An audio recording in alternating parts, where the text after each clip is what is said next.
Blog Talk Radio. Are you ready for the summer? Are you ready for the sunshine? Are you ready for the fresh and green, the apple trees, and a whole lot of food? Are you ready for the summer? Are you ready for the hot nights? Are you ready for the fireflies, and a whole lot of food? No more petrol, no more rush, no more teachers, dirty looks, no more death and history. Summertime and free. Are you ready for the summer? Are you ready for the good times? Are you ready for the summertime in the sun like summer rain? No more petrol, no more rush, no more Curse you, delay on Blog Talk. I was going to cut that off perfectly.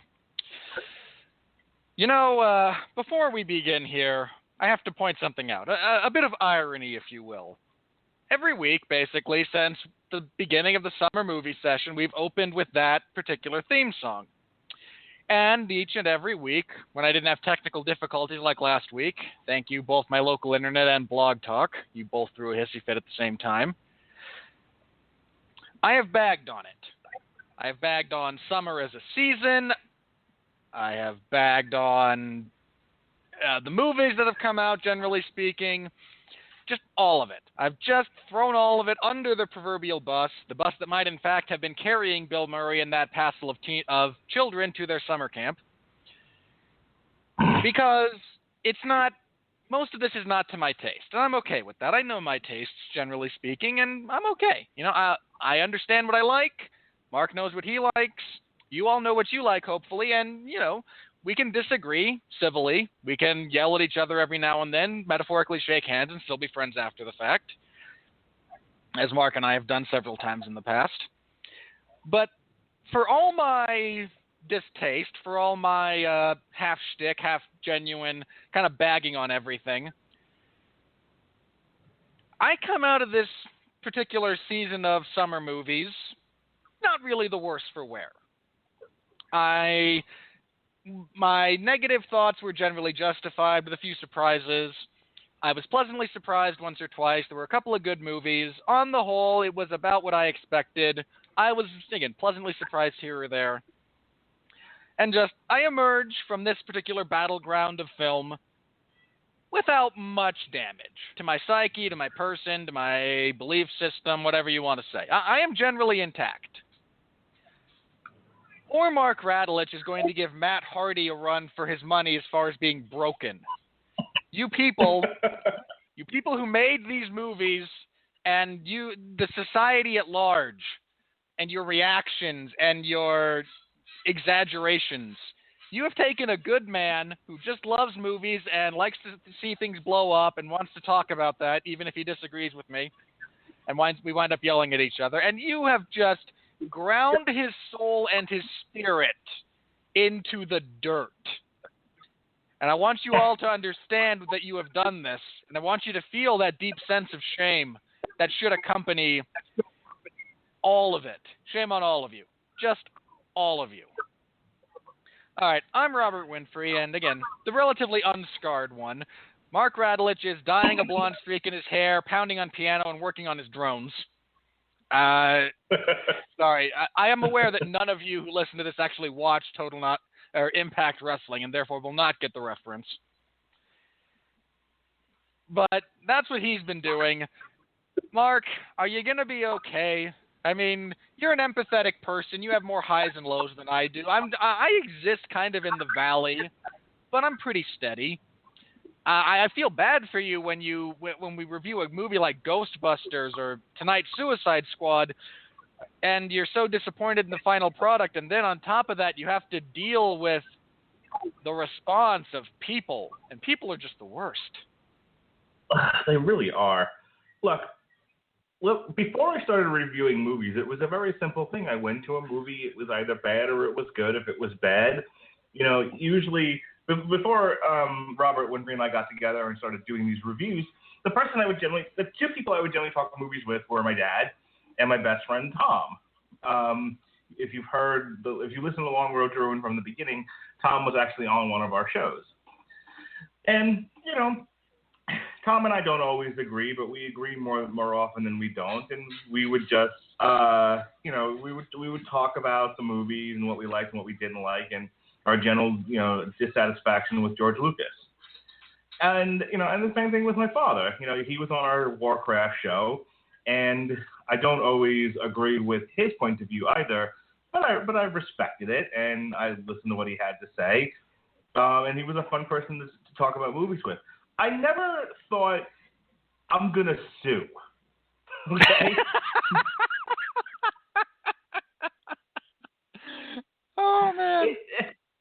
It never even occurred to me that was a possibility. Like, I hated Superman Returns. It was one of the worst movies I've ever seen. I have to go, but I'm thinking about starting another podcast, something I want to do on my own. I'm putting some ideas together, but it's going to be loosely based on our In Defense of Man of Steel. Where basically I take an indefensible movie and I try to point out the good in it.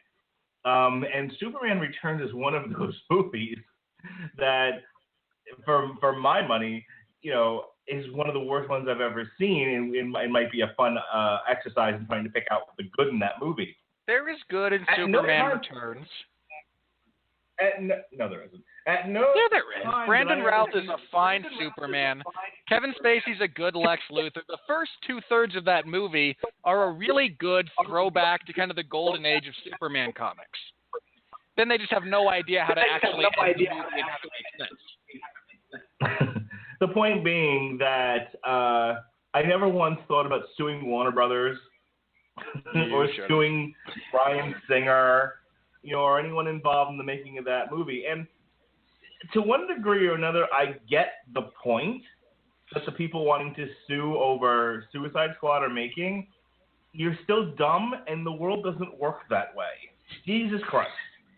No, but a lawyer will quite happily take your money at $150 an hour just to prove you're wrong. I was going to say, not that you'll get anywhere other than a lot lighter in the wallet. But my point is, I feel like gone are the days. There's a lot of articles being written now about the entitlement society. The entitlement society, the entitlement generation is large and all-consuming. It's not actually that large or all-consuming. It's simply incredibly vocal and gets to exist in a medium where the loudest wins. But most of the articles, while entitlement certainly exists in other areas, the focus has been in a lot of these articles in the quote unquote the geek community, whatever. And when Robert Winfree says you've broken Mark, it's because I just want to talk about the movies, and I don't want to have to get into the whole, like the Ghostbusters stuff was exhausting. The Batman v Superman stuff was exhausting, and we're right back to where we started with both of those with Suicide Squad. Okay, the critics hated it. Well, there's a lot that I can see why the critics hated it. They're there. We make fun of the critics every week on this show because they don't do their jobs well. Because there's so many of them that are bad. There's one who said a few things that I agree with negatively about this movie, but concluded his review with, "This is an all-out assault on the very notion of entertainment," and I wanted to put my head through a wall. That was Joe Morgenstern of the Wall Street Journal. He's old. Throw eggs at that man. But my point is that, by and large, the critics got this one right. It's going to be hard to do our last segment later because, for the most part, well, they're here's what I want right. you to do. I don't want you to find – you can find a couple of positive professional reviews, but I imagine you're going to have a lot more of the fan reviews to read that just make me suffer an aneurysm. I know. I never read the fan ones to you. I only read the professional ones. And 99 times out of 100, I am very, very grateful for that. Oh, dude, the fan ones are terrible. I read a bunch of them before the actual critics review went up, and like half the shit's misspelled. Like there's words missing. A lot of them are repeated for some odd reason. I don't really understand that. But because the if they point submit their review more than once, they can artificially inflate the fan rating. I see.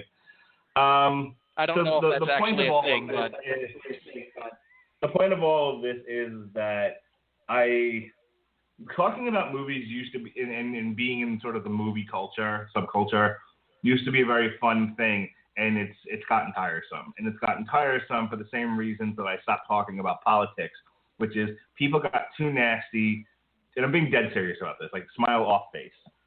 I stopped talking about politics with people because it would get too emotional, too nasty, too quickly, and it wasn't worth hearing a lot of ridiculous nonsense over stuff that people in the conversation were never going to do anything about. And so I was like, I'm just going to stick with music and movies. That's got to be safe. And now movies aren't even safe. I'm sorry. It's that same level of acrimony. I mean, I remember going to work one day and one of the lieutenants saying, I just want to dig a hole and put all these inmates in the hole and leave them there. And he was talking about robbers and murderers and terrible people. But if you are to look at some of the Twitter remarks and fan reviews and attacks on critics, they too want to dig a hole and put the critics in it. And while I've been known to say, hey, take the people at Warner Brothers out and shoot them, I don't really mean that. But apparently there are people out there that are dead serious about stuff like that. That, the people responsible for this Drek that we're going to review tonight, should be taken out back and shot. And it's like, why are you ruining what was a perfectly nice hobby for me? And while the easiest thing might be to say, well, don't listen to him. Why do you have to be a part of it? Well, again, to do this show, you kind of have to. I have to be aware of what the reviews are. And once I start to become aware of what the reviews are, I'm now neck deep in the movie culture. And now I can't escape any of this. And it sucks. And I wish people would fucking get a hold of themselves. It's just the movies. Go outside. Take a breath. Smell the roses. Off my pedestal. There's going to be some soapboxing from both of us tonight when we get into not so much the movie. I mean, there's a handful of good things about this movie. I found them to be few and far between. Reasonable people can disagree. I'm nicer about it than I think you are, but that's because I don't hate Margot Robbie and everything she stands for. I don't hate Margot Robbie. Yes, you do. No, I don't. Why do you think that I hate her? I've never met her. I have no basis for formulating an opinion of her and anything other than her chosen profession, where I find her incredibly mediocre. You hate Margot Robbie, and you wish she would drown at the bottom of the Mississippi River. Neither of those statements are true. I want credit for naming of a specific river. Well, I'm certain if I were going, let's delve briefly into this hypothetical scenario you've concocted, where I feel so driven by hatred for this person who I have never met, who has had no meaningful impact on me whatsoever, other than boring me in a few movies. But I am compelled to commit murder. And first of all, if we're going to indulge this bit of fantasy, I am not driving to wherever she lives in California, if she's there, and then subsequently either kidnapping her for the purposes of drowning and then trying to drive the distance from Los Angeles to the Mississippi River with her in the trunk of my car. This is so fundamentally unsound. Would it have made a difference if I had said the Great Salt Lake? That's actually very difficult. The salinity of the Great Salt Lake is such that you are inclined to float rather than drown. It would take extra effort, and I would not drown someone.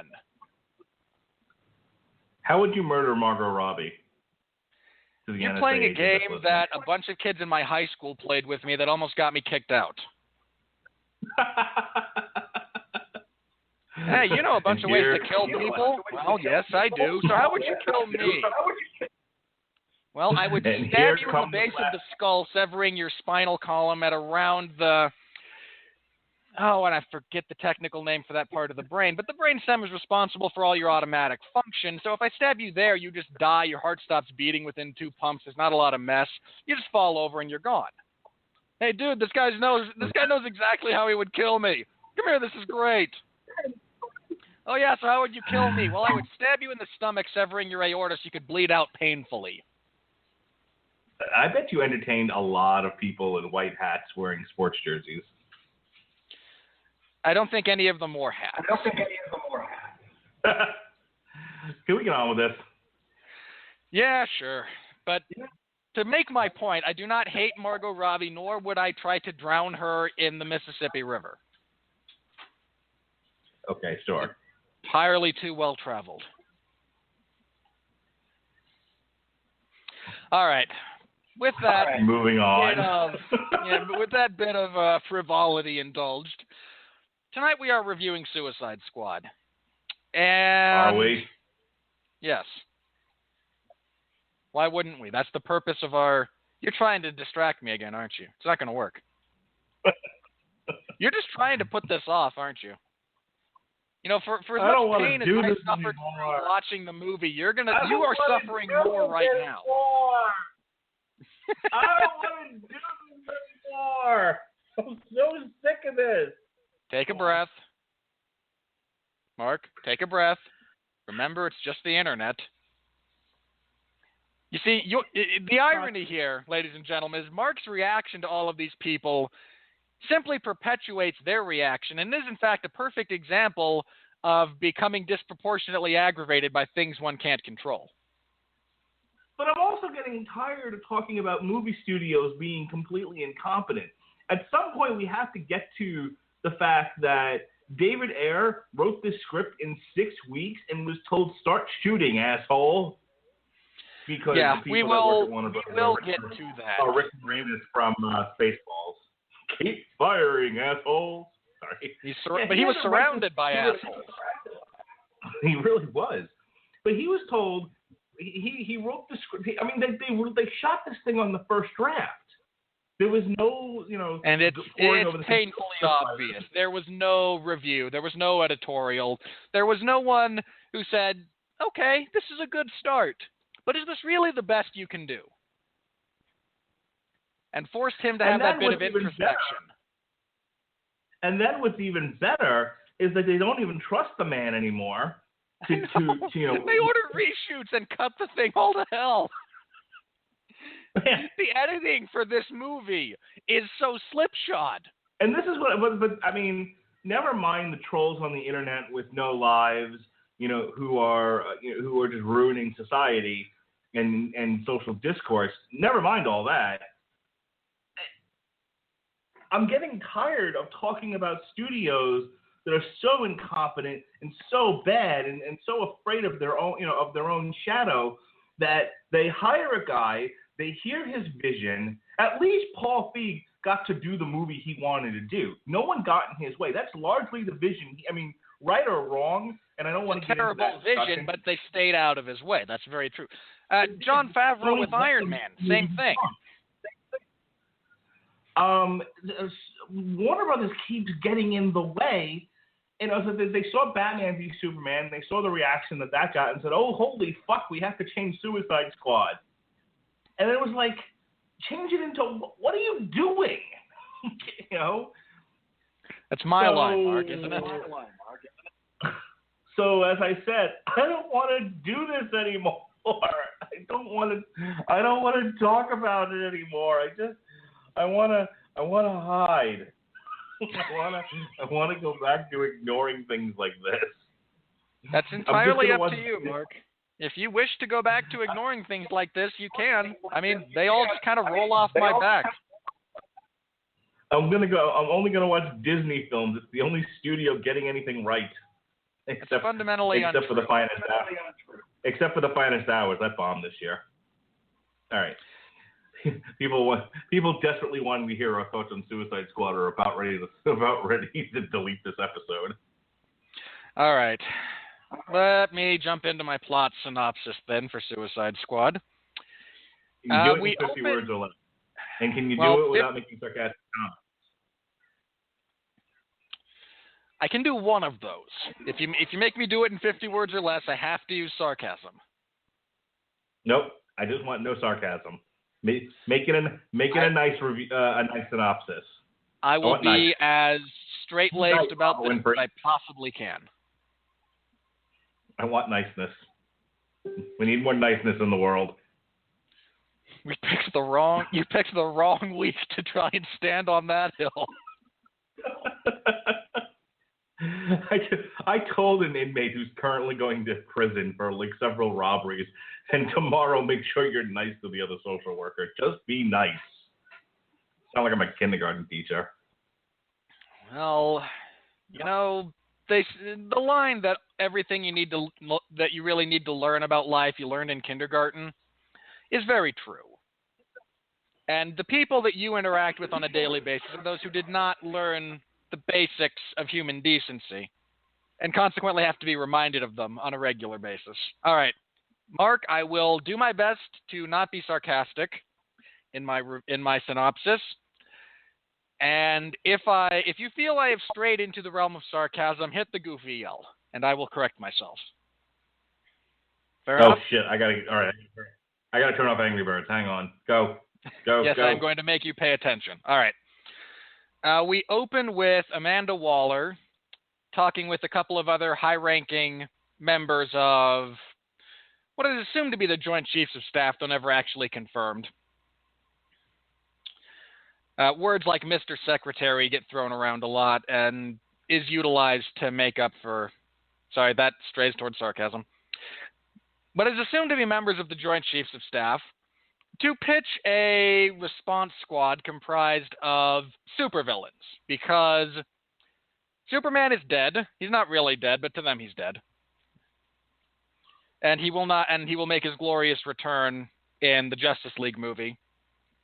But until then, they are operating in a world without Superman, but there are still other meta-humans running around. Some of them are bad guys. In this case, we are specifically introduced to the two main characters for the movie, Will Smith's Deadshot and Margot Robbie's Harley Quinn, with a minor shout-out to a gentleman who goes by the name of El Diablo, Captain Boomerang, and I apologize for this sarcastic comment, but this isn't sarcasm. Captain Boomerang serves no purpose in this movie. Just none at all. Killer Croc, and who am I forgetting? Well, Katana comes along later. Yeah, but she's also a good guy. I'm trying to remember. I'm forgetting somebody. The Enchantress. Hang on, I'm going to look it up. El Diablo, Captain Boomerang, Waller, Flagman. Nope, I'm actually not. All right. Oh, the Enchantress. That's it. No, I was forgetting somebody. I said the Enchantress. What? I said the Enchantress. Try listening. Sorry. The delay between like you hearing what I'm saying and what it's a problem at times. I apologize. You were correct with the Enchantress. That's the one I was forgetting. These are all supervillains with varying degrees of meta-humanness. Deadshot is simply a highly skilled assassin. I don't think there's ever a description of his superhuman abilities. Harley Quinn is just a highly trained gymnast and a little psychotic. El Diablo can summon fire, so yes. Killer Croc is, well, he's big. He almost hit Batman in the head with a rock once. That's his claim to fame. I threw a rock at him. It was a big rock. Oh, that's a great episode. Anyway, these particular individuals are subsequently implanted with explosive devices in their neck, designed to keep them on the proverbial leash. A metaphorical leash in this case, proverbial, not quite so much. And they will be a response team to the other meta-human activities that, the rank and file of the military can't handle, which I imagine is going to comprise the majority of, every DCEU movie from here on out. There is some resistance to this because, hey, we're going to be arming and releasing murderous psychopaths, some of them with prodigious powers, and the villains don't really want to do it because, well, screw the world. That's about all I get there. However, once forced to under threat of summary execution, they go along with it. There's a minor subplot in the fact that the guy leading them, a fellow by the name of Flag, originally supposed to be Tom Hardy, replaced by Joel Kinnaman. One of the few highlights of this movie, generally speaking, is Joel Kinnaman. He's usually good. He's usually a solid inclusion in a movie, or in any project, really. And they then set off to... Kinnaman is in love with, June something or other. June Moon? Really? Really? Wow. June Moon. Okay. Anyway, he's in love with her. She is possessed by this ancient extra-dimensional entity referred to as the Enchantress. This is not the same Enchantress that is madly in love with Thor and desperately trying to get him to feel the same way. That one exists in the Marvel Universe and is yet to be introduced. The Enchantress is very evil, but they have leverage on her in the form of her heart, which was cut out of her chest, and they're forcing her to go along with that. She eventually slips their leash very briefly and awakens her brother, Incubus, who is never named throughout this movie. And they plot to overthrow human society because they used to be worshipped as gods and want that power back, I suppose. So with that, they activate the Suicide Squad to try and stop them. They're actually referred to as, I believe, Task Force X or Response Force X. But Will Smith, because you have... What? You're right the first time. It's Task Force X. Task Force, okay, thank you.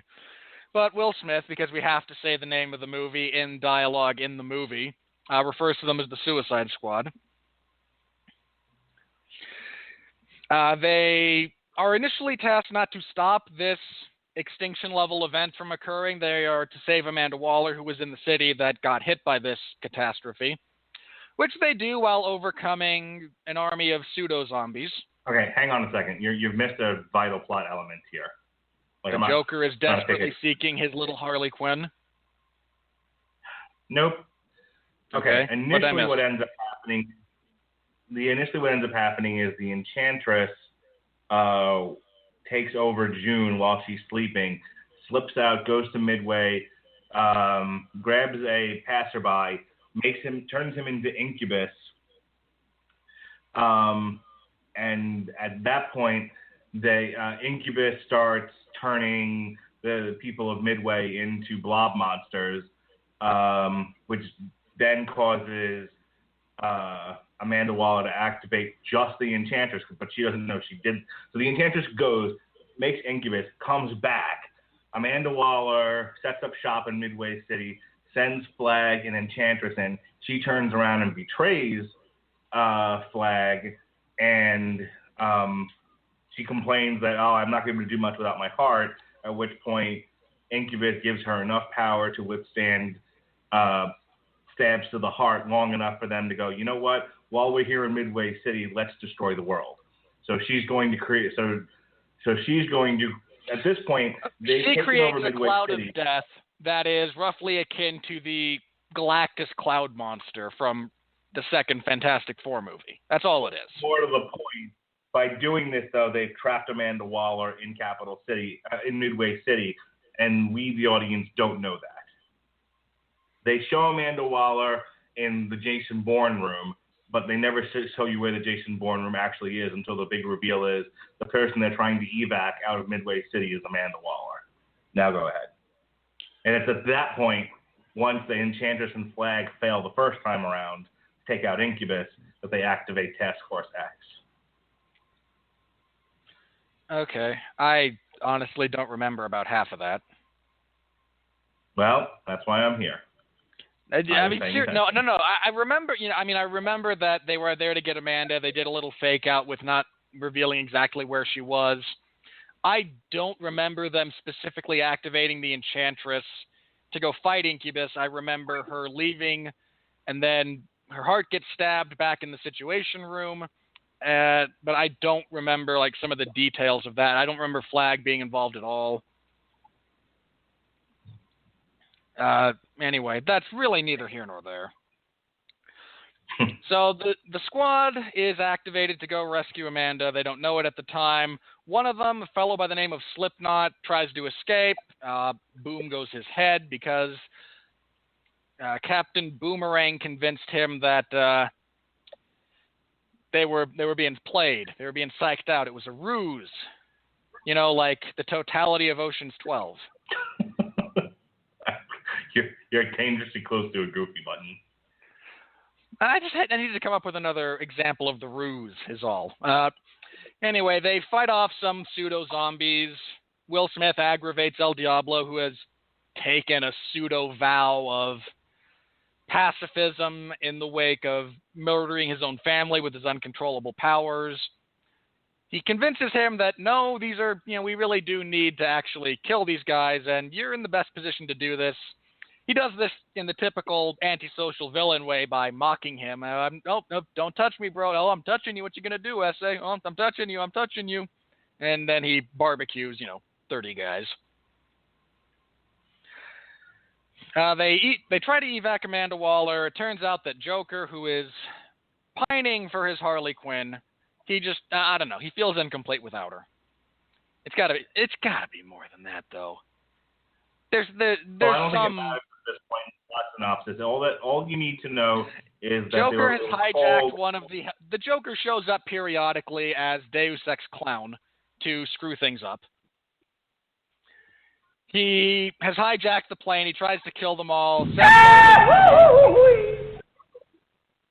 what happens is, I'm gonna tell you because do it right.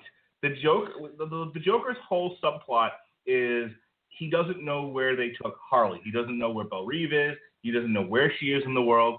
So he's on the hunt. He's got a mystery to solve. At one point, they go after the guard. I didn't even realize it was the guard, but they go after the guard who apparently has a gambling problem. Yeah, the guard who delivers a cell phone to Harley that he kind of tracks her with. He blackmails one of the scientists behind the technology that allows for the remote detonation to deactivate her explosive tag in particular. She takes a flying leap off the roof into this helicopter. Deadshot decides not to take a shot at her, which made me so sad.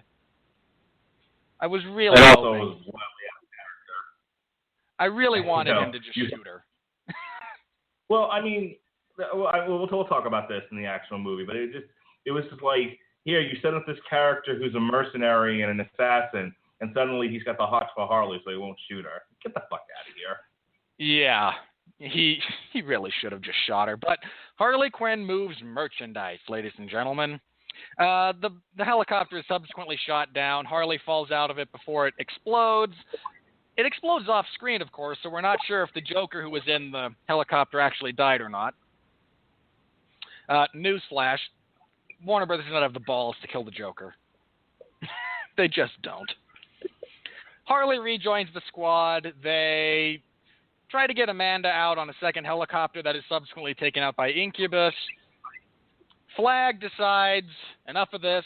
I'm not going to be watching my own back this entire time with you people while we try to rescue her and stop this global cataclysm that has not even been addressed in any sort of meaningful way. They don't even know what's going on to a very serious degree. He breaks his device that would allow him to kill them, and he says, do what you will. I got a job to do, and he takes off. The villains all gather in a bar. They have a bit of a heart-to-heart and decide, you know what? Nah, Harley actually says she has nothing better to do. Deadshot wants his daughter to know that, in his own words, her father is not a piece of shit. And Croc and El Diablo go along because reasons. They stage a final assault on this location where they are invoking ancient Mesoamerican powers to wipe out the world. Again, this is not explained properly in the script. El Diablo goes full Hulk smash, which includes a transformation, is able to hold Incubus in a specific area that they then blow up, killing him and Incubus in the process. There's a engagement with the Enchantress that they inevitably win. Dr. Moon comes out of that, despite their... she shouldn't have, but never mind. Sorry, no sarcasm. Dr. Moon is able to be purged of the Enchantress when the Enchantress's heart is destroyed. Waller shows up because she won't die, to utilize her control over them to force them back into prison instead of letting them go out on individual rampages. A few of them are able to intelligently negotiate for perks while in prison. Deadshot wants his daughter's letters actually delivered, as well as the ability to see her every now and then. Killer Croc wants BET, which he gets. He's a black guy. Harley wants an espresso machine, which she is also given. And Captain Boomerang decides this is the moment to play tough guy and is just subsequently returned to solitary confinement.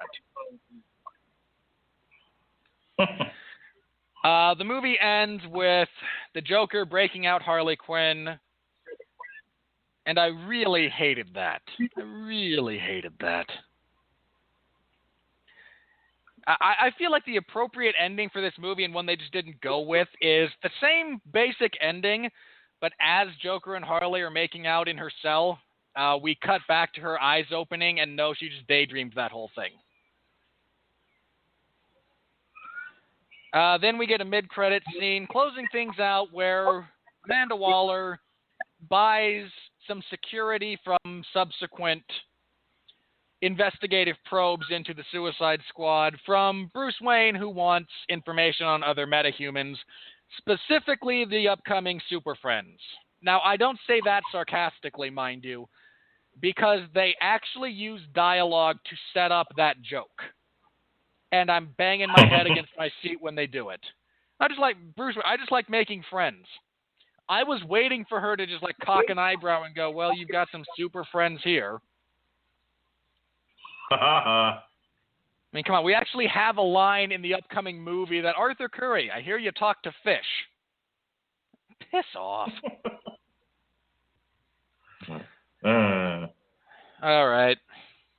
Mark, where would you like to start with this thing? Well, I'd like to start with my appearance last night on Source Material, if you'll indulge me for a moment. Because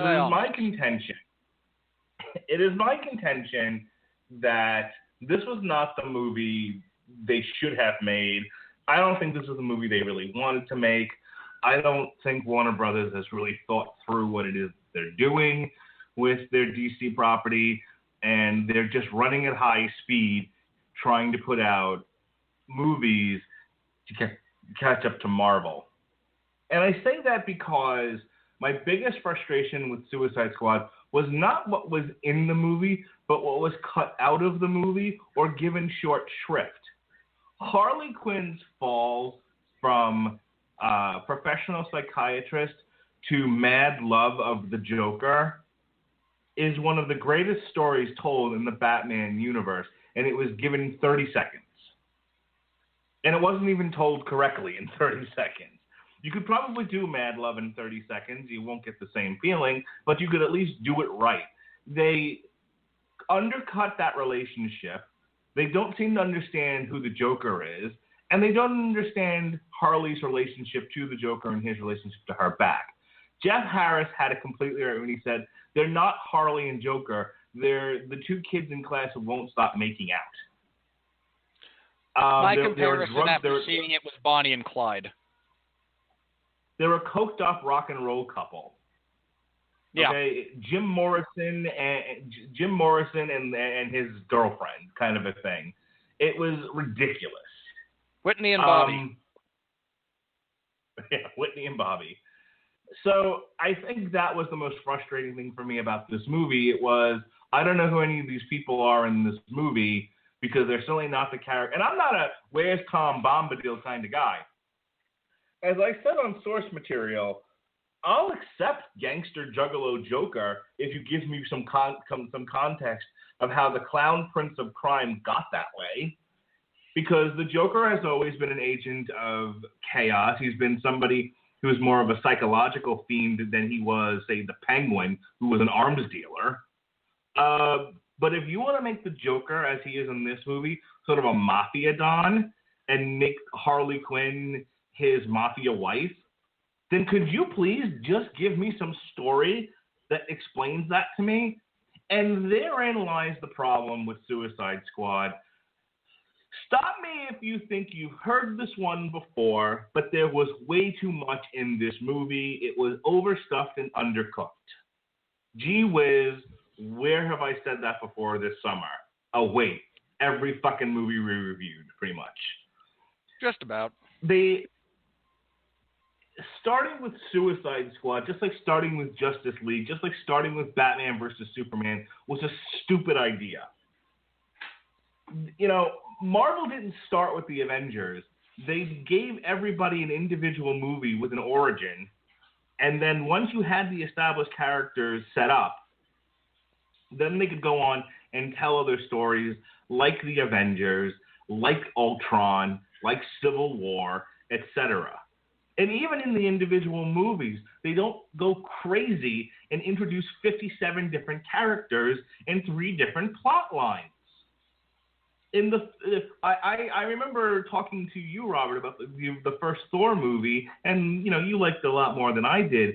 But at least in the first, you set up your main villain, which is Loki, your tank villain, which was the Destroyer. You set up your main characters: Thor, Jane, Dr. Whoosey, and one half of the Broke Girls, and that was it. That was your movie. That was your cast, pretty much.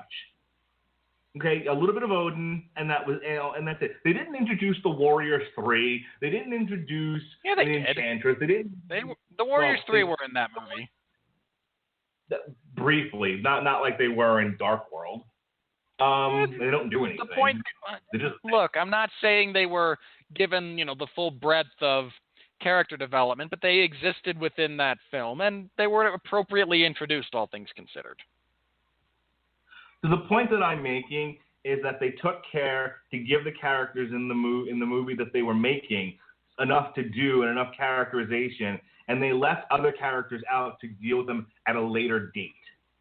There was the same thing with the Iron Man movies, Hulk. In Hulk, they don't have Doc Savage, and they don't have the leader. They start to introduce the leader. It's just they don't go crazy trying to overstuff these movies. And that way, when they finally got to the Avengers, it was like, okay, well, everyone's been set up already. We know who these people are. We got it. We are on board. And they could just move forward. DC seems to be taking, and fool me once, shame on you. Fool me twice, shame on me. We're getting to the point now where they overstuffed Batman v Superman by shoving in the Justice League and Wonder Woman for no good reason, among other things. And Doomsday. And Jesse Eisenberg. Okay, and then we're like, well, okay, the lesson they should have learned from that is stop overstuffing your movies. Tell a coherent story. More on that in a minute. And the lesson they took from it seems to be people want jokes. It seems like they didn't learn anything from the Star Wars prequels, where George Lucas substituted story and coherent narrative for shove as much shit in the frame as possible. Yeah, that's what I want. We want to see. We want to see enough. We want to see plenty of garbage in the frame, and don't tell a story. That seems to be what Warner Brothers is going with. Shove lots of shit in the movie, and that's to me.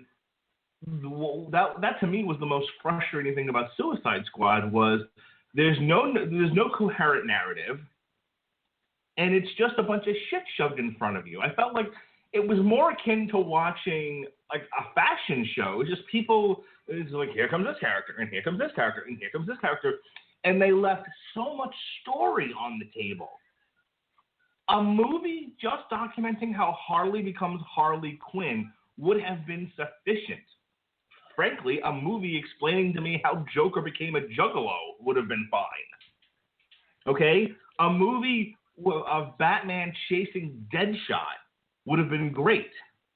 Now, I don't need to necessarily see a movie, where the other people got taken down, but for God's sakes, give your main characters enough of an opportunity to tell you who they are and why they exist. The way this movie operates is like this is just showing you flashcards, which is really almost the way it starts. It's like here's a picture of Harley Quinn. Here are her stats on the back. I will defend that as a setup piece.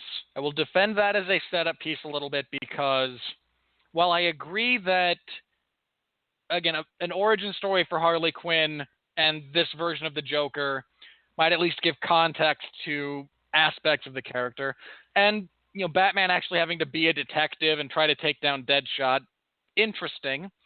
They're also not going to sell very well.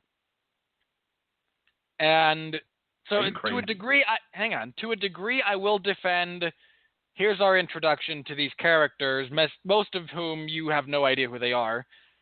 Here's them in, 50 words or less. Certainly less than 10 minutes of introductory screen time, give or take.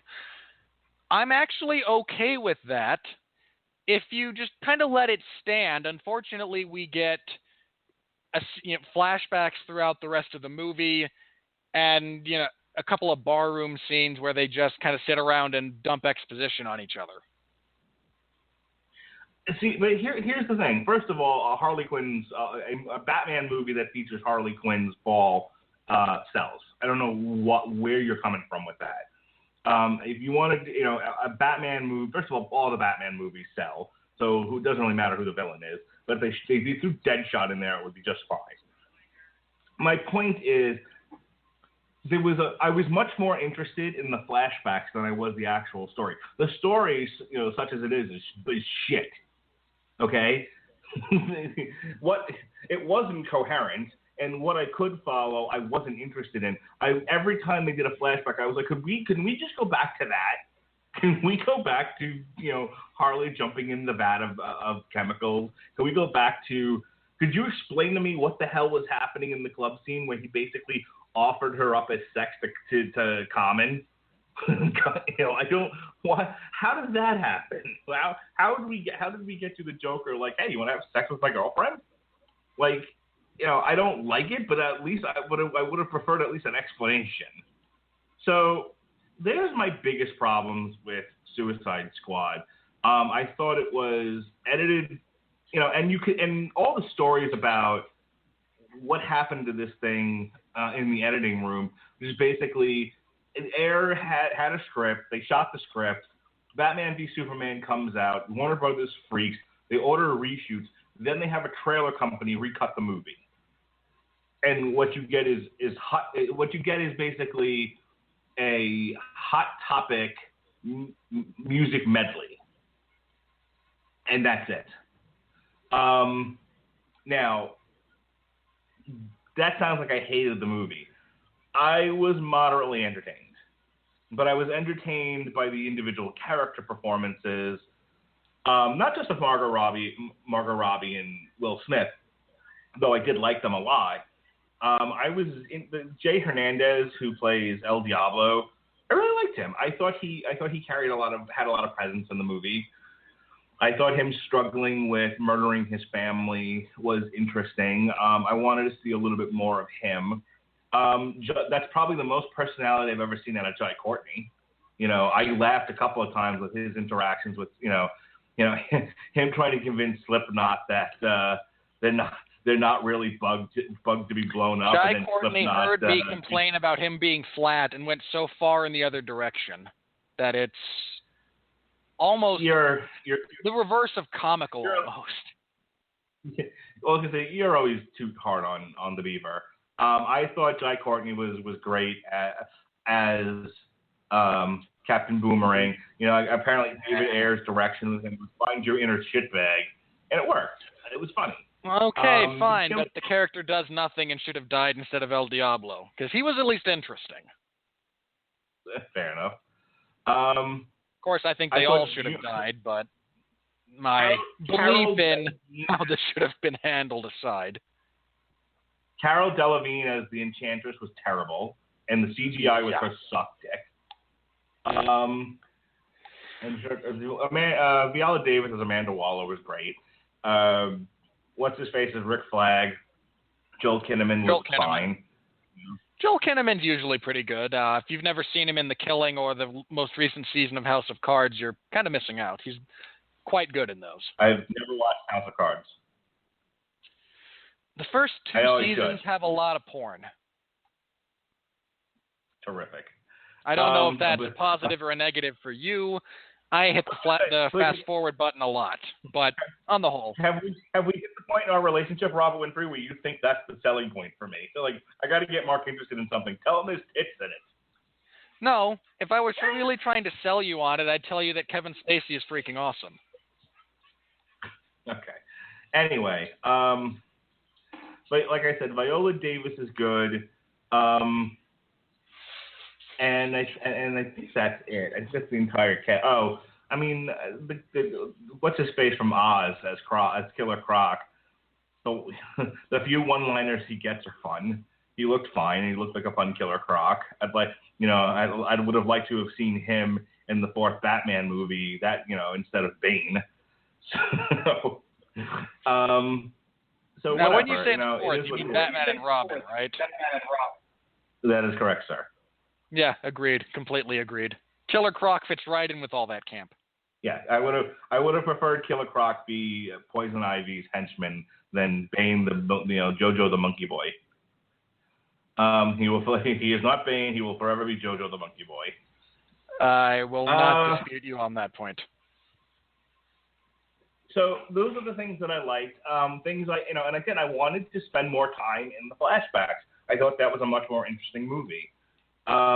Things I hated, setting up Deadshot. He's thwarted by the Bat because his daughter gets in his way. I'm fine with, but then feeling the need to pay that off later on in the movie when they're doing everyone's, the Enchantress does this bit where everyone gets what they want. I will give you all your secret wishes, and it's time he gets to kill Batman. Really? Well, hang on. His wish is to have avoided jail and killed and subsequently have killed Batman. Because his whole world at that moment, his fondest desire is not to be where I am right now. Well, what led me to this situation? Well, Batman. I really want him dead. So putting him in that state of you get what you want, I killed Batman, I am free. Makes perfect sense to me. Robert, you're the one that you're usually Mr. Wizard, and you say things don't work that way. Allow me to be Mr. Therapist and tell you if you love your daughter that much and your sole concern in life is to protect her from her crackhead mother and get yourself out of prison, you're not worrying about the fucking Batman. If a genie pops out of a bottle and says, "I'll give you your heart's desire," your heart's desire is me, my daughter, and an island, far, far away from here. You're not thinking. Yeah, about but you're missing the point where he's kind of a bag of shit and likes killing people. But again, this is the problem with this movie. It's here's a bunch of bag of shits, but they're really heroes with a heart of gold. Wait, what? Yeah, I've got a problem with that too. I'm okay with them being three-dimensional characters. I really am. I like villains to be three-dimensional. I hate them when they're flat. I don't like trying to make them this sympathetic. But I guess that's my point, is you're trying to make like a Dirty Dozen, you're trying to do a bunch of anti-heroes, so you have to make them somewhat likable. Okay, but then you can't make them complete bags of shit either. Or at least you can't get, they're calling Will Smith's Deadshot the heart of this film. Okay, so he's the heart, he's a cold-blooded murderer who doesn't care about his daughter and wants to kill Batman. This is shitty writing. I can't be convinced otherwise. I refuse to be. Human beings don't operate that way unless you're a complete sociopath, in which case all this other stuff about him being the heart of the movie is wrong. I agree that there's inconsistency there. I stand up for that simply because he's also kind of a vengeful character who does not like being crossed, and Batman put him in the worst situation possible. So he wants revenge on Batman, more so than he wants to be with his daughter, I think, is kind of where that is. You can't have it both ways. I'm not saying you can have it both ways. I'm saying that's what I got from it. If everyone else is wrong with their analysis, then so be it.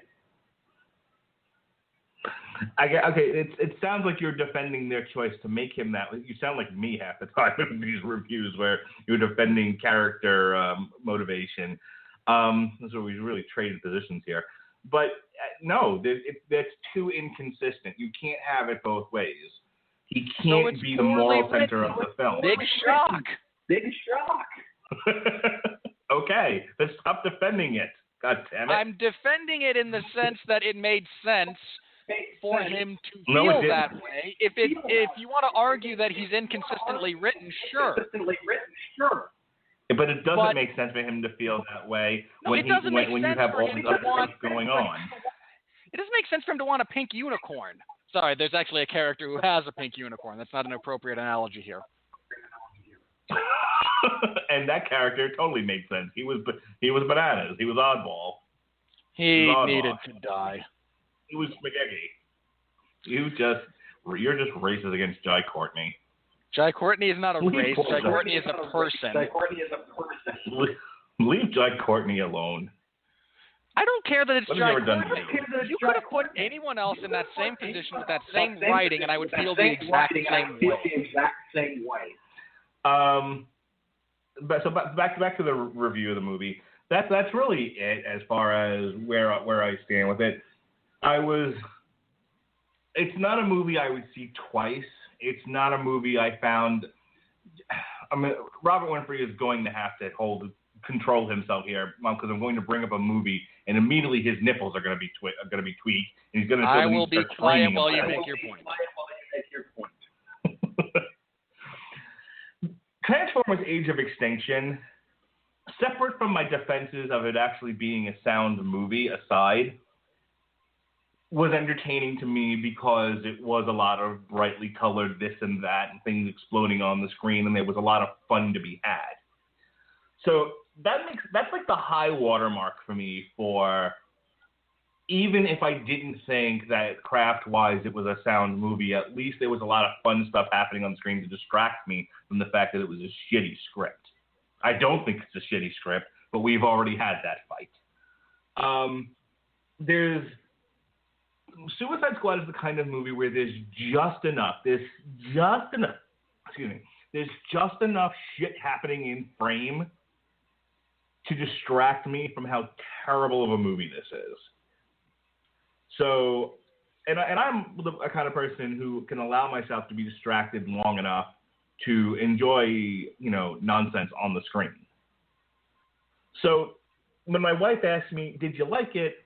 It was okay. It's lazy. It's meandering. The characters get introduced 3 times before they go anywhere.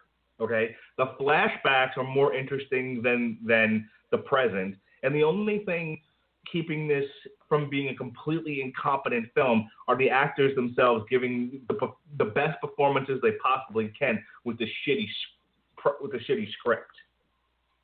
But like I said, there's enough of that happening. There's enough charisma from the actors and the characters, and there's enough action going on, even if the action didn't make any sense, to give me at least a minimal amount of enjoyment. I wouldn't recommend anyone go see this, by the way. People at work have asked me, should I take my son? Should I go see it? I'm a big comic book fan.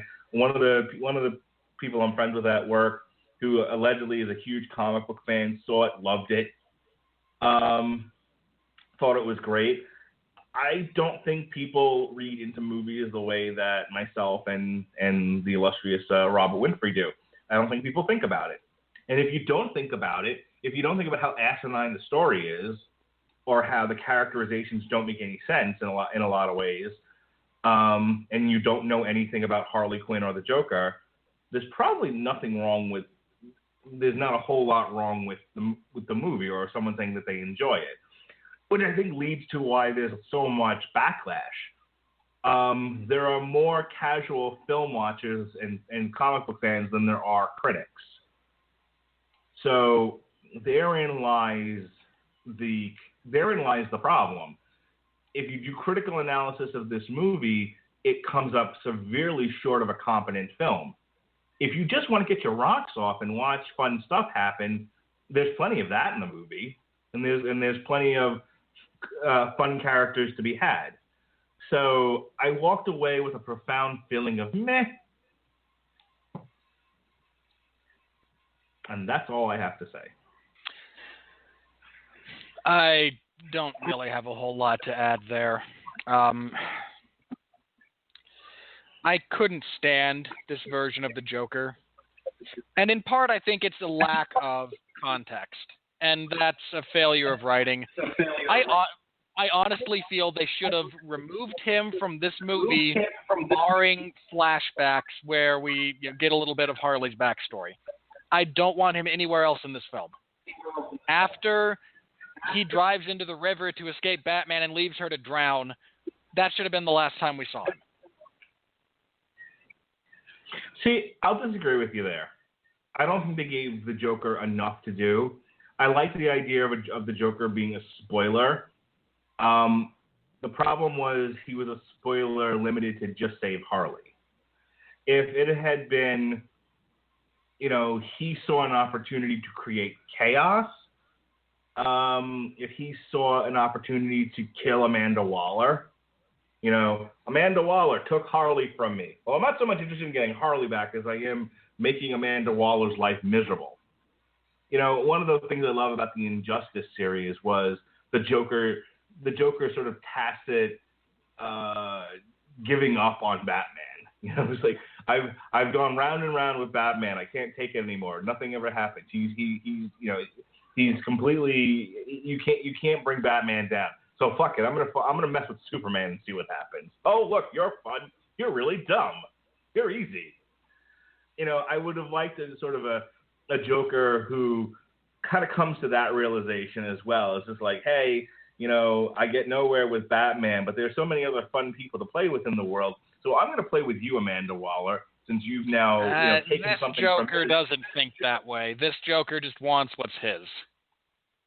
Which still makes sense for him going after Amanda Waller. You took something from me. I don't care what it is, but you took something of mine, and I don't like that. Right. So either way, I think if he's just out there creating chaos for Task Force X and giving Harley, some degree of... Here's the thing. Harley needed to have, once you got left in the river, has to be mad at the Joker and unwilling to go back to him and be conflicted. That would have made for a much more interesting narrative, at least. So you have the Suicide Squad. First of all, the Enchantress should have never been part of the team. The Enchantress should have just shown up and decided to wreak havoc on the world. It's like, there's the enemy, get her. And so they send Task Force after the Enchantress and her brother Incubus and the Deftones and the Dillinger Escape Plan. And then the Joker shows up and just throws a monkey wrench into everything. And Harley is conflicted. Do I stay with Task Force X, who at least I have my own identity with these people, or do I go back to Puddin, who left me in the fucking river? See, there's some grist for the mill. There's something interesting happening. Instead of, here's my ass, people, it's in frame. Look at it. Aren't I fun?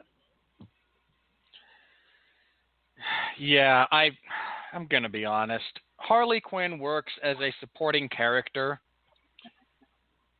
I felt there was too much Harley Quinn in this movie, and it got grating. Depends on how you use Harley. Harley, I think, is a very interesting character when used correctly. Again, I think Mad Love is one of the best stories I've ever seen. Fair enough. I just mean, in this particular instance, their version of Harley, the way they used her, I felt it got tiring. Oh, yeah, sure. Sex Kitten Ninja? Yeah, absolutely. There's nothing interesting about her. Sex Kitten Ninja. See, I think I called her something else. I think I threw another word in there. Hang on. I believe you attached submissive. That's right. Submissive Sex Kitten Ninja. That's her character.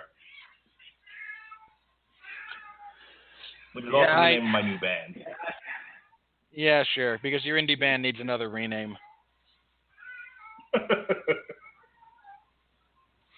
So that's all she is. She's not Harley Quinn. She's Submissive Sex Kitten Ninja. I'm with you, not being a big fan of the CGI in this movie. The stuff around the Enchantress, her spell, and her brother Incubus.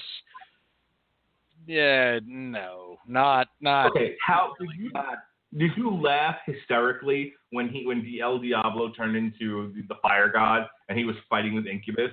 Now you know what I mean by look out for Xbox graphics. I think I was too stunned by, really, this is the direction we've gone, to have any reaction other than, blah, blah, blah, blah, blah, blah.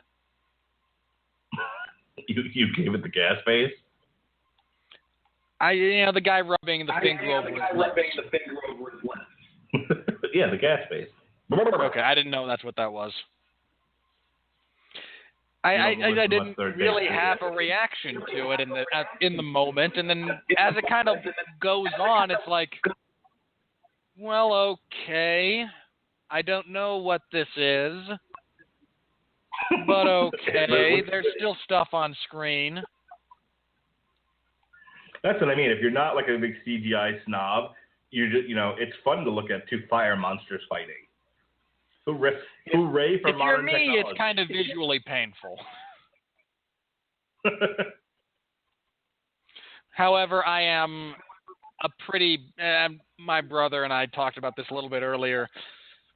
Something like 90% of modern CGI in movies just takes me out of them. It bothers me. And this one, ooh, yeah. Submissive Sex Kitten Ninja, come out to play. Submissive Sex Kitten Ninja. All right, go ahead.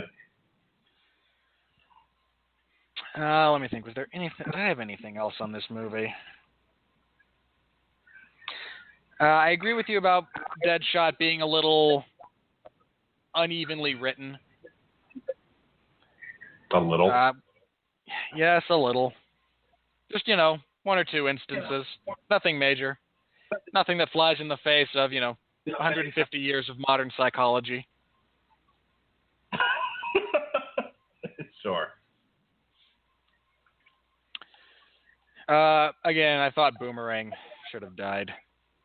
Because, really, who cares? Because you're racist by Courtney. Apparently, I'm just racist against Captain Boomerang at this point.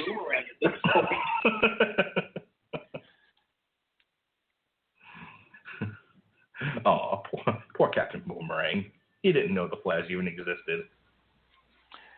I don't care. He's just terrible.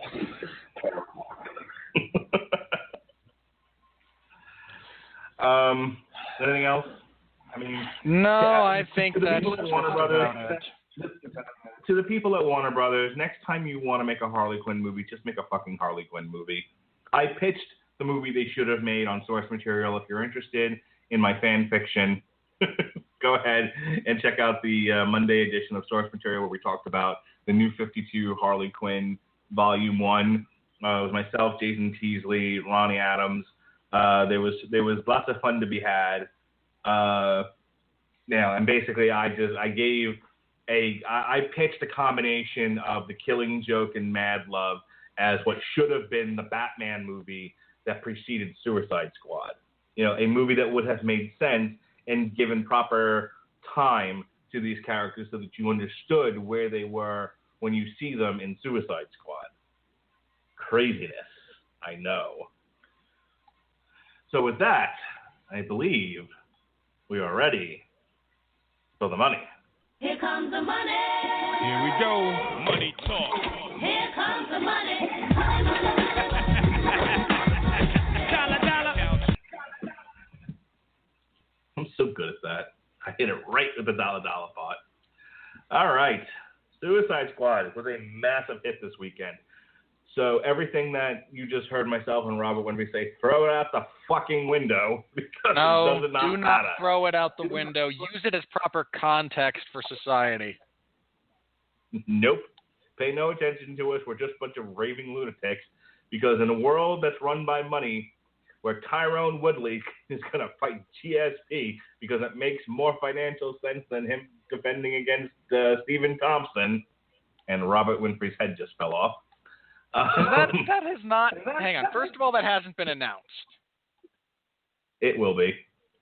Second of all, I'm actually okay with GSP cutting in line. GSP is the best. Suicide Squad on a budget of $175 million broke all kinds of records for August. Broke the record previously held by Guardians of the Galaxy. It had the biggest August opening ever. As of today, this being Tuesday, August 9th, domestically, it has made more money than most movies we've reviewed this summer. Domestically, it has made $146 million. Foreign, worldwide, 280.1. Foreign, $133 million for a combined worldwide cum of $280 million. So even if you have a 50% drop off this weekend in a week multiplier, it's still going to make its money. It's going to make at least $400 million. It'll be fine. Warner Brothers has already said this is a hit. Like I said, it broke all kinds of records, and that's all that matters. Quality schmality, deserve schmerv. All that matters. It's the Daffy Duck principle of movie making. Consequences, schmonsequences, as long as I'm rich.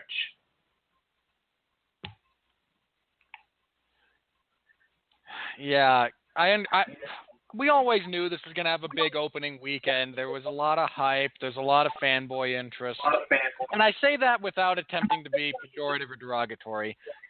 There was a lot of genuine interest from, the people who are deeply invested in these properties. It looked good. I mean, you didn't think it looked good. It did not look good. For the rest of us muggles, the movie looked interesting. There was a lot of Joker being advertised. It looked like they were going to give enough shrift to the Mad Love story, not 30 seconds. It looked cool.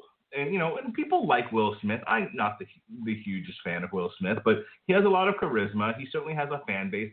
They're blaming his absence on the entire reason fucking Independence Day didn't do better than it did, erroneously. So, I mean... A, erroneously. B, his absence did not help that movie one little bit. So, there was a lot of good things, not to mention the fact that, like I said, for the rest of us muggles that aren't Robert Winfree, who was clearly a wizard... I'm not... basic logic is not wizardry, Mark. Whatever, sorcerer. Go deal with he who shall not be named. Look, it's better to be calling you a nerd, right? Now I'm calling you a wizard. That's a step up.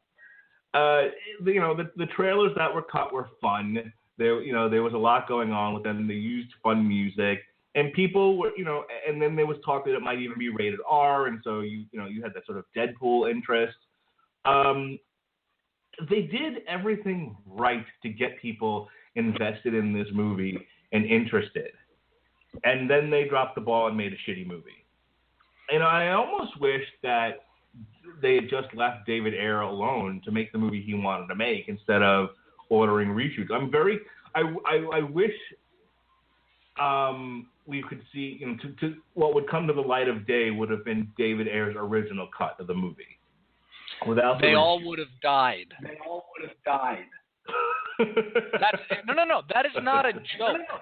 David Ayer has a cinematic obsession with fatalism and killing as many people on screen as he possibly can. And not that there's anything necessarily wrong with that, but I guarantee you, if you left him alone to make this movie, Will Smith and Joel Kinnaman are the only two walking away from it. That being said, I would have been interested in. They shot a lot of. There's a couple of things we need to talk about. Some of which we've already alluded to. There's somebody out there suing because there was so much Joker advertised for this movie, and Jared Leto has said that there's tons of Joker footage that they shot that landed on the cutting room floor. Which, good, bad, or indifferent, it's still something I wanted to see. And to me, so when it makes the whole thing worse, I'll just get to sit here and say I told you so. So I would be very curious to see what a director's cut of this thing looks like. If we'll ever see the David Ayer version versus the studio version. But this is yet another example of the studio executives monkeying around with the project to the worst. And I don't know if they're ever going to learn their lesson. I guess not. They're not. In order to justify their salary, they're going to continue to muck with pictures. The only studio that ever does that. If you are going to be working on a movie for Warner Brothers within their DC Extended Universe, there's a very important clause you need in the contract you sign for that movie. It's called Final Cut.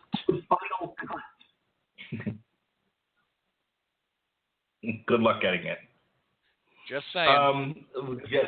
Jay from Red Letter Media just said, next time, stop hiring directors with a vision. Just hire Brett Ratner or somebody who will carry out what your vision of what it is you want to sell to people or what you think sells. That would seem to make more sense. Stop hiring people who want to make their own movie. Just hire, director in a box. Point camera that way, shoot thing, go. Where we stand right now is currently on the worldwide grosses is currently number 20 for the year. So in its debut week, it's beat out Turtles, it beat out Jason Bourne, it beat out Star Trek Beyond, it beat out fucking Ghostbusters, 180 strong. Woo! This Ghostbusters is terrible. It beat, as far as big movies, hey, it beat out Money Monster. But that was not a big movie. It was an exercise in personal torture. So, yeah, Suicide Squad is an unmitigated hit. It's about $8 million away from passing Ice Age and $9 million away from passing Alice Through the Looking Glass. In order to get to the top 10, it needs to make another $300 million or so. Which not out of reach. Depends on how things drop off. I mean, look, we're not reviewing much of anything between now and when the Magnificent Seven come out. Well, Pete's Dragon's the next one, but I don't think Pete's Dragon is going to mount much competition against Suicide Squad. Pete's Dragon? We sure are, Binky. If the last movie thought was you had babe. seen the light and decided not to do that. No, sir. Passamassa. No. Passamassa. No. Passamaquoddy. I know. I do not understand your reference. You never saw the original Pete's Dragon? I seem to recall having told you that multiple times. You've never seen the original Pete's Dragon? I have never seen the original Pete's Dragon. Well, that's the Passamaquoddy song from Pete's Dragon. Never seen Mary Poppins either. Love the original I love the original Pete's Dragon. We're reviewing the remake. And that's the last movie of the summer. God damn it, deal with it. I've seen no lights. I don't know. I'm kind I of saw looking the light forward in the to Kubo and the Two Strings. You go see it. You go see that one. Have a nice time. I think my plan daughter on it. wants me to Thank bring you. her. I think my daughter wants me to take her to see Kubo. I have no interest in it, though. In any case, Suicide No, Squad is you number have an 20. interest in Miles Teller and Jonah Hill uttering the word bro more than should ever be uttered by any three humans over the course of 80 years of existence. Now, a movie that might actually pose some degree of a threat to Suicide Squad because it does travel, with the same kind of audience is Sausage Party. That debuts this weekend as well, which is the R-rated animated Seth Rogen flick. So we'll see if either, here's the problem. I'm here in Florida, school's starting this week. So, with school starting now for some areas, I know not in the Northeast. I think you guys still have a few more weeks left before you go back. You live in Utah. Those folks go back to school. There might not be a whole lot of time to get the family out to go see Pete's Dragon. And the people who I think that are going to go see Sausage Party probably already saw Suicide Squad. So it's going to be that third group of human beings who have no interest in Sausage Party but haven't seen Suicide Squad yet. In any case, just ahead of Suicide Squad, we've got Ice Age, Alice, Now You See Me 2, The Conjuring 2, Tarzan, Angry Birds, Independence Day, Monster Hunt, and Warcraft. As I said last week, Secret Life of Pets knocked Warcraft out of the top 10. So right now, the way that we look is that the top 5 movies of the year, 4 are from the Disney Corporation, and one is Warner Brothers. It's Batman v Superman. So Finding Dory by next week will have knocked that out of the 4th spot. The bottom 5 very close right now. The bottom 5 is dominated by Fox. 3 out of 5 movies are Fox. One is Sony, and it's a foreign film, and then the other one is a Universal animated from the Illuminati? Illumination Entertainment. There we go. From Illumination Entertainment, which is Secret Life of Pets. Warner Brothers, again, broke a record, by the way. With Suicide Squad debuting as well as it did, it pushed them into the $1 billion mark. So even with making shitty films, between Batman v Superman Dawn of Justice and Suicide Squad, and some real humdingers like Tarzan and The Nice Guys, they've made over $1 billion this year. Sadly, they have Warner spent Brothers. much more than that on production. We got a caller. You want to take this before we head into me yelling at critics? All right. Area code 727. You took the time to call in. We deeply appreciate it. What are your thoughts? What do you got to say? Hey, this is Paul from Tampa, Florida. How are you? Hey, Paul. How you doing? Peter? Good. I made the mistake of going to see this thing. And I'm not a big comic book person. In fact, forgive me for not understanding, but the Joker's supposed to have something wrong with his mouth, right? Or no? It depends on the iteration. On which version. Okay, that kind of bothered me a little bit. But I went and saw it on opening day at around 6 o'clock. I had some tickets and went and checked it out. And I made the mistake of going when everybody else was there. And I found it very, very difficult for me to watch this film. It was very tough. What made it tough? Well, I usually like to jerk off, but there were so many kids around, I couldn't pop a load, so I had to do it underneath my jacket, and I just jerked off all over myself when the Harley Quinn scenes came up. I had my balls in my left hand and my cock in my right hand, but there was just a lot of kids around, so it made it very, very difficult. Did any of you have the same problem? Technically, he's not breaking the rules here. You tell people they can call in and just not do a slew of obscenities. He's making coherent points. This is true. Not being a fan of other human beings in general, the two people sitting behind me who seemed hardwired to laugh at everything Harley Quinn said were more than enough to aggravate me into not enjoying the experience regardless of quality of film. Well, guys, I'll leave you with this. I was able to get through it because I was able to put my middle finger knuckle deep into my butthole, which is finally what climaxed the scenario. And I actually suggest that for everybody. Well, we certainly appreciate that. Thank you for calling. God bless.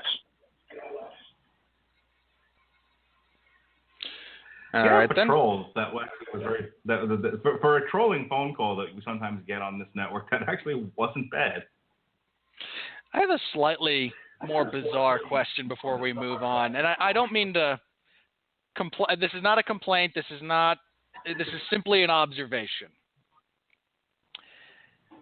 There's a show that I do every Sunday at 8 p.m. Eastern Standard Time, focused specifically on MMA, called the 411 Ground and Pound Radio Show, wherein I routinely make a point to mention at the top of each show I take calls on that show. I honestly can't recall the last time someone else called in other than the Jeff Harris, who just does the show with me.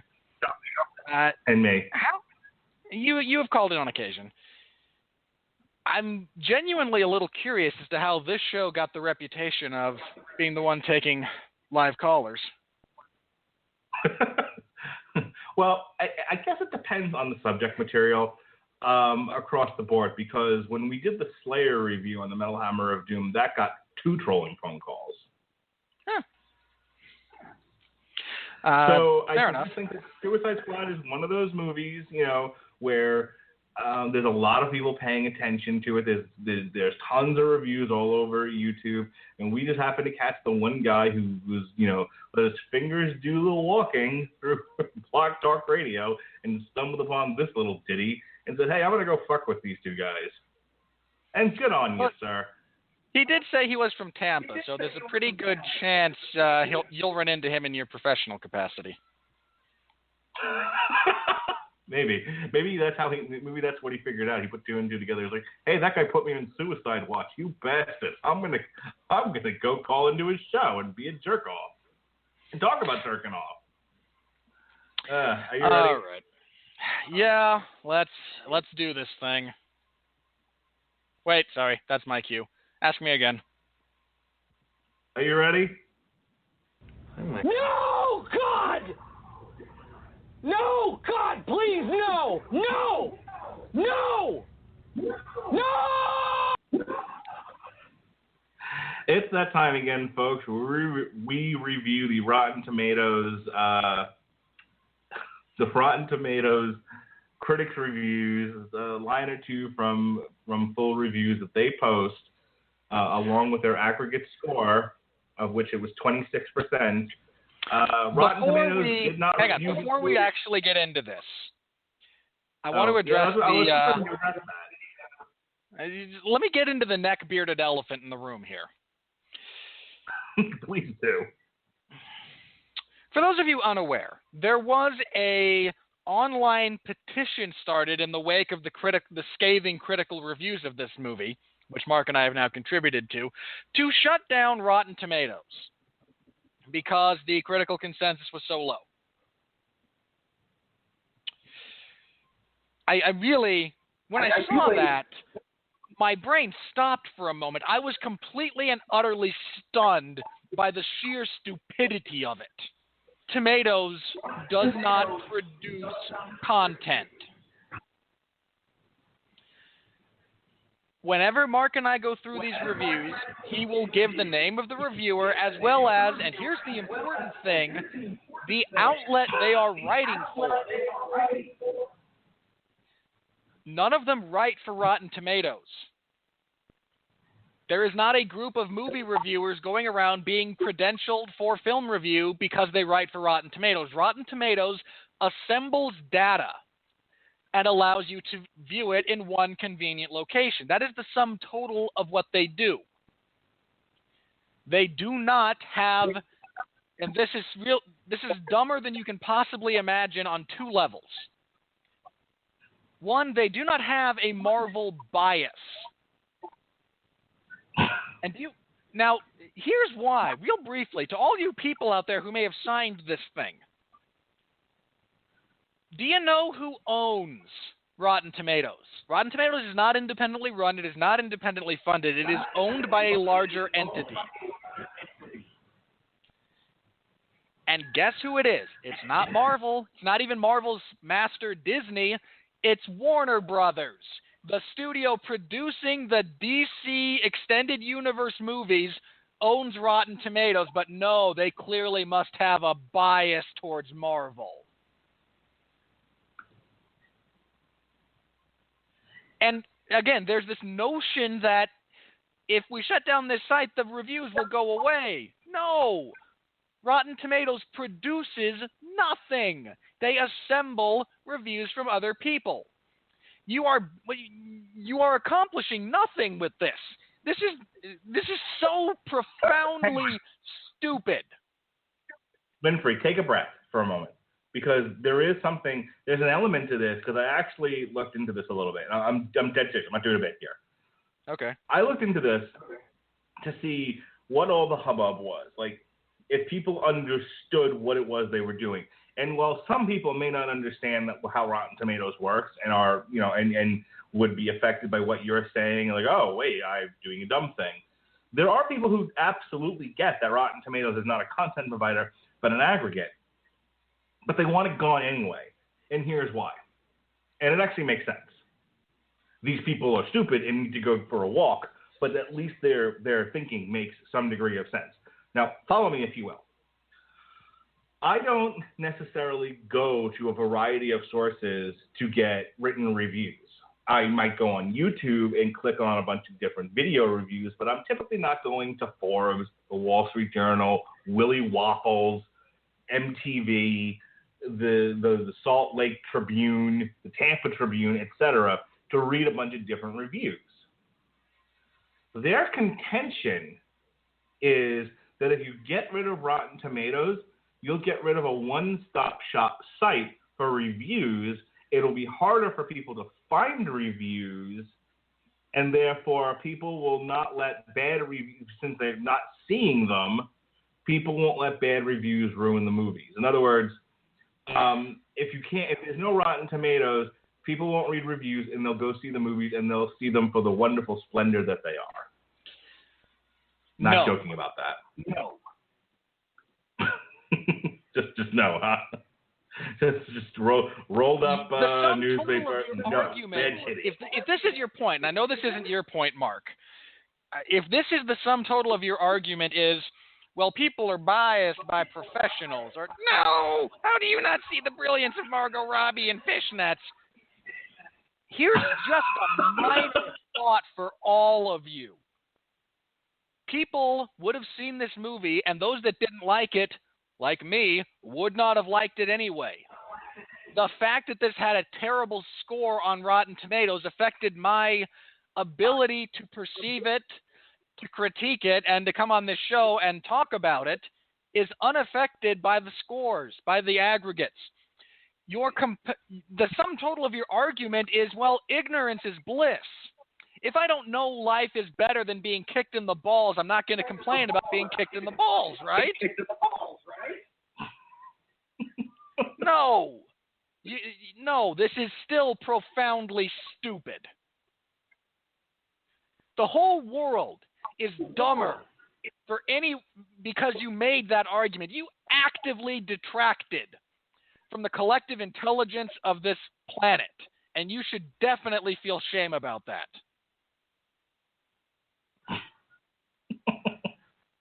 No, people would love Sharknado if only the critics wouldn't say bad things about it. What planet do you live on?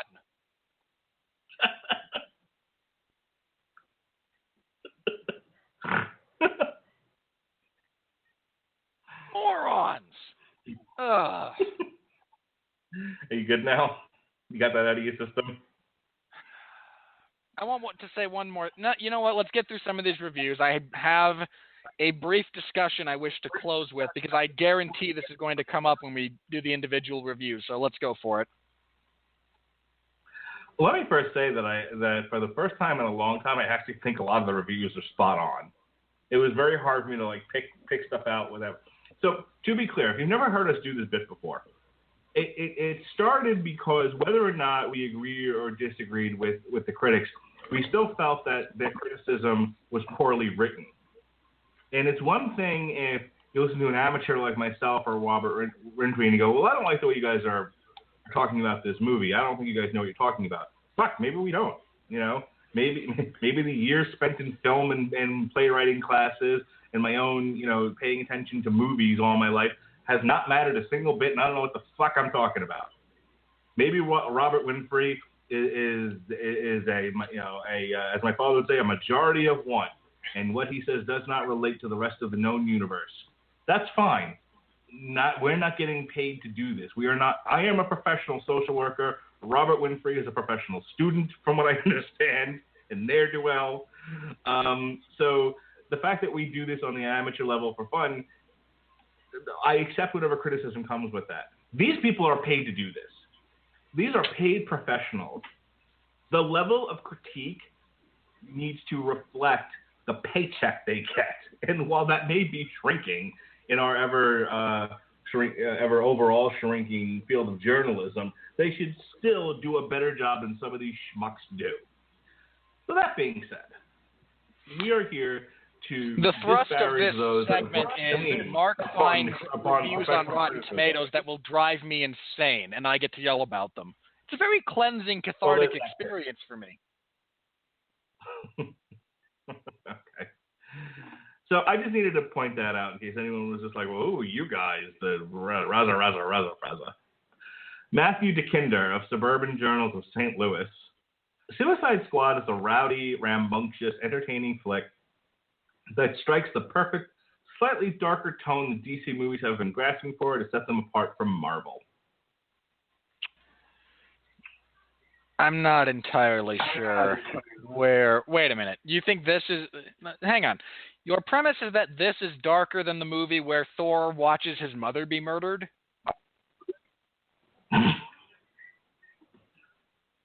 You're seriously going to go down that road, huh? My thing about this, like, I understand that Marvel movies have a brighter color palette, but that does not mean they are all lighthearted.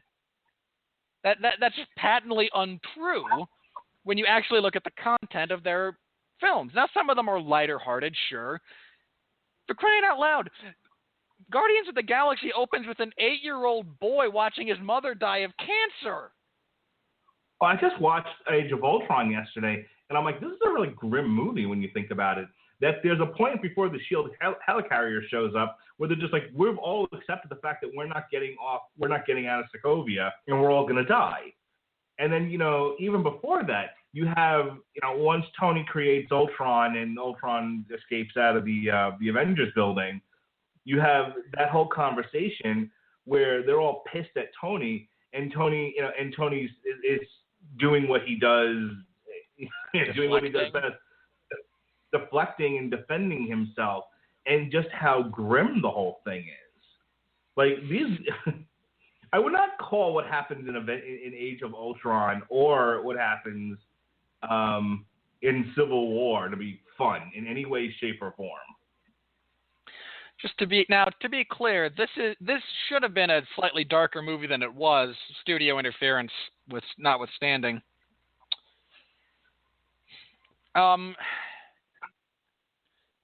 Yeah, no, you're fundamentally flawed in just feeding into the false narrative about DC dark, Marvel bright, DC grown up, Marvel kiddie. No, you are contributing to a false narrative in the cultural zeitgeist, sir, and you should be ashamed of yourself. Well, speaking of that, wait till you hear my next, what I got next for you. And this comes from Colin Covert of the Minneapolis Star-Tribune, top critic. He gets paid to write this stuff. Professional critic, folks. This is what happens when the comic book fanboys have taken over the asylum. It is damaged goods from the get-go, the kind of film grown in the Petri dish in Hollywood. Now, before Robert Winfree tries to wrap his head around this, I take offense to that because if fanboys had actually been able to make this movie, it would have been 100 times better, number one. Number two, we had nothing to do with this. It isn't the comic book fans that caused this movie to be interfered with by the studio. I have no idea where this person is coming from. I understand elements of this sentiment. And to a degree, I sympathize. This individual is just sick of movie making by committee, is sick of films that are somewhat pandering to their audience. And make no mistake about it, guys and gals, this is a pandering movie on several levels. But to lay the blame at the feet of people who are simply fans is deeply, deeply misguided. Blame the studio for being terrified of losing profit margins. Blame David Ayers for not getting a final cut clause in his contract. Blaming fans for this is just you being annoyed with filmmaking in general right now and lashing out irrationally. Don't get me wrong, I sympathize with being annoyed with the trend in current film. Don't blame. There's only a certain degree to which you can blame fans of various intellectual properties. Yeah, you're kind of blaming the victim here. You know, when we're not. Maybe we burn the stew, but you still shouldn't hit us. Helen O'Hara, GQ Magazine, UK. The film lives or dies on Margot Robbie's Harley Quinn, and that's the problem because Ayer doesn't know what to do with her or any of his female cast. Well, that just strikes me as, a borderline sexist argument. Not that Harley Quinn is anything more than a bunch of walking fan service in this movie. Hey, get out of there! Is what he says to Harley Quinn. Sorry, it's my dog. Come on, get out of there. Out. Both of you, get out. We're not professional at all. Susan Granger of SSG. Hang on. No, wait, you got it. Wait, I have a thought on that other review. Blaming David Ayers for this movie when it is obvious and discussed that the studio got into this thing and recut it half a dozen times is really unfair to him. Blame him for poor contract management, fine. Sure, there are elements of the direction you can critique, but the editing for this thing does not fall on his shoulders, and it's unfair to blame him for such. Second of all, how can you complain he doesn't know what to do with his female cast when Amanda Waller is probably the best thing about this movie? Good point. One of the reasons why I read it. Next one. Susan Granger of SSG Syndicate. How many superhero comic movies does it take to make you yawn with boredom? If you haven't reached your saturation point, this could push you over the edge as superheroes are replaced by supervillains. Okay. We've talked about this in the past. Boredom and conversely entertaining are subjective criticisms, not objective ones. Please stop framing your personal opinion as though it is fact. You were bored by this movie. I was bored by this movie. Fair. Mark was entertained by this movie. My brother was entertained by this movie. Fair. They can't say it's entertaining, and I can't say it's boring because it does not fall far enough onto either side of those spectrums objectively to fall within that qualification. It is simply your perspective and your opinion, and that's fine. That's one of the things you're paid to do. You have theoretically studied and are qualified to give your opinion, but don't phrase it as fact. Not only that, this idea of, are you bored with superhero movies? Adam, it's your job to review movies, not tell us what the studio should be making. Just review the fucking movie and shut up. Henry Fitzherbert, Daily Express, UK. Called DC Comics the Donald Trump of blockbusters. Why?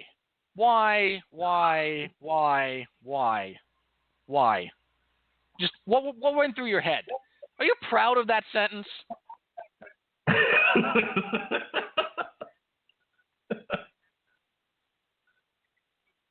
I mean, really, You sat down to review a movie and decided that, well, boy, I've got to jam a little shot at Donald Trump in here because everyone else is doing it.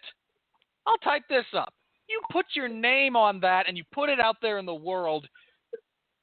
I'm genuinely, are you proud of the fact that you typed out that sentence? Because you shouldn't be.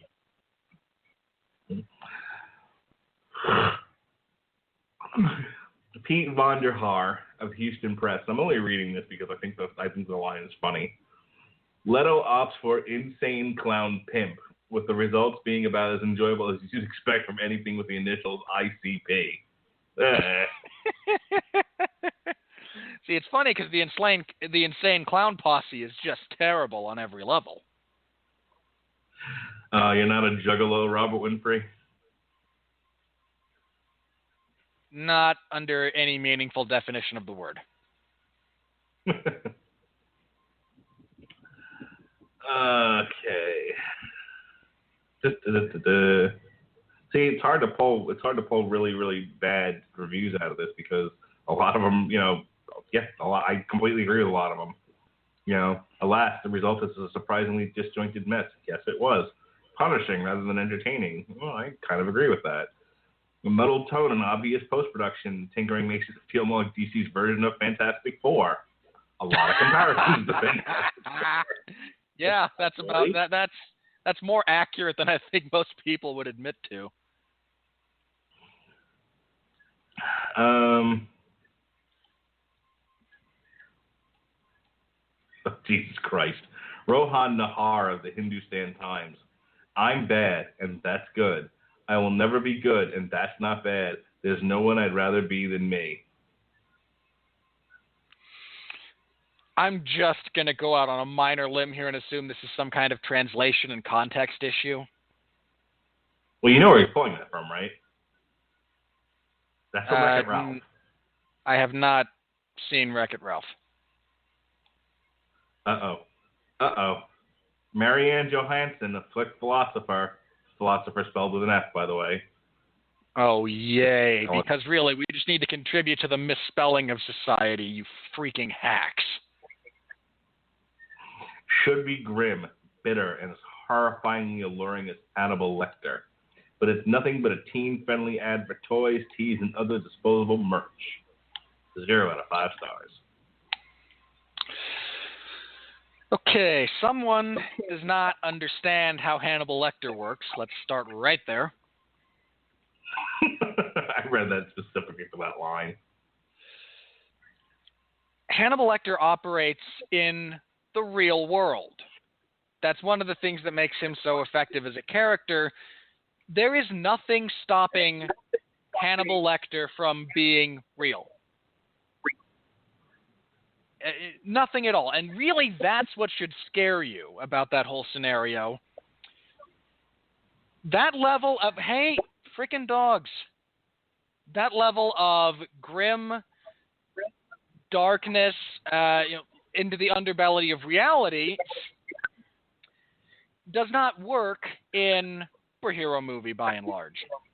And that's fine. You can do grim and dark another way, but really you decide to utilize what is in many ways the quintessential real horror story of the last 40 years to try and make that point. You are woefully off base. I've got some real doozies for you next. All right. Bill Villarreal of ABC Tucson.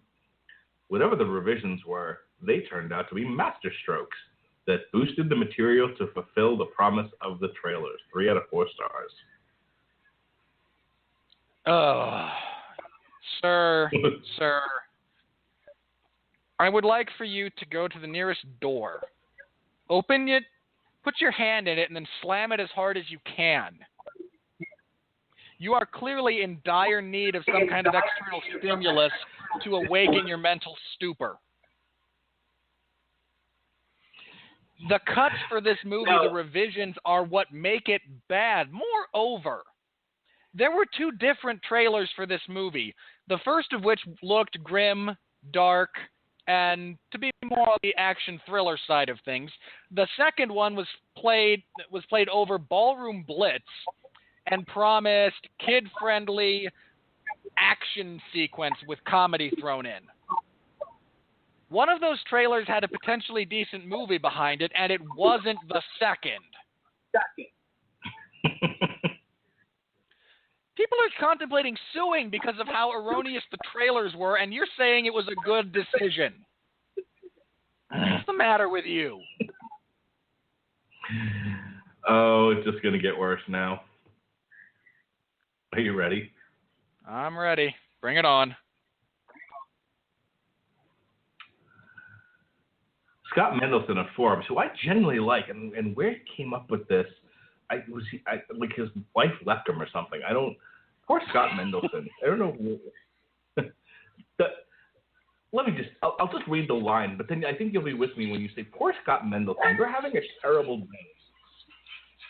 It is perhaps by default probably the worst big DC Comics live action movie since Catwoman.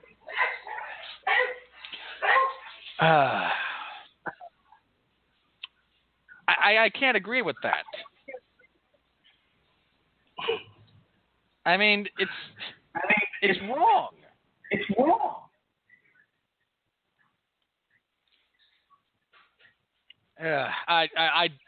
My brain you actually just succeeded in giving me an aneurysm. Congratulations. I've got nothing. All right, so we'll do one more to see if I can get brain to ooze out of your ears. Let's see. What's going to be my bench clearer, my home run hitter?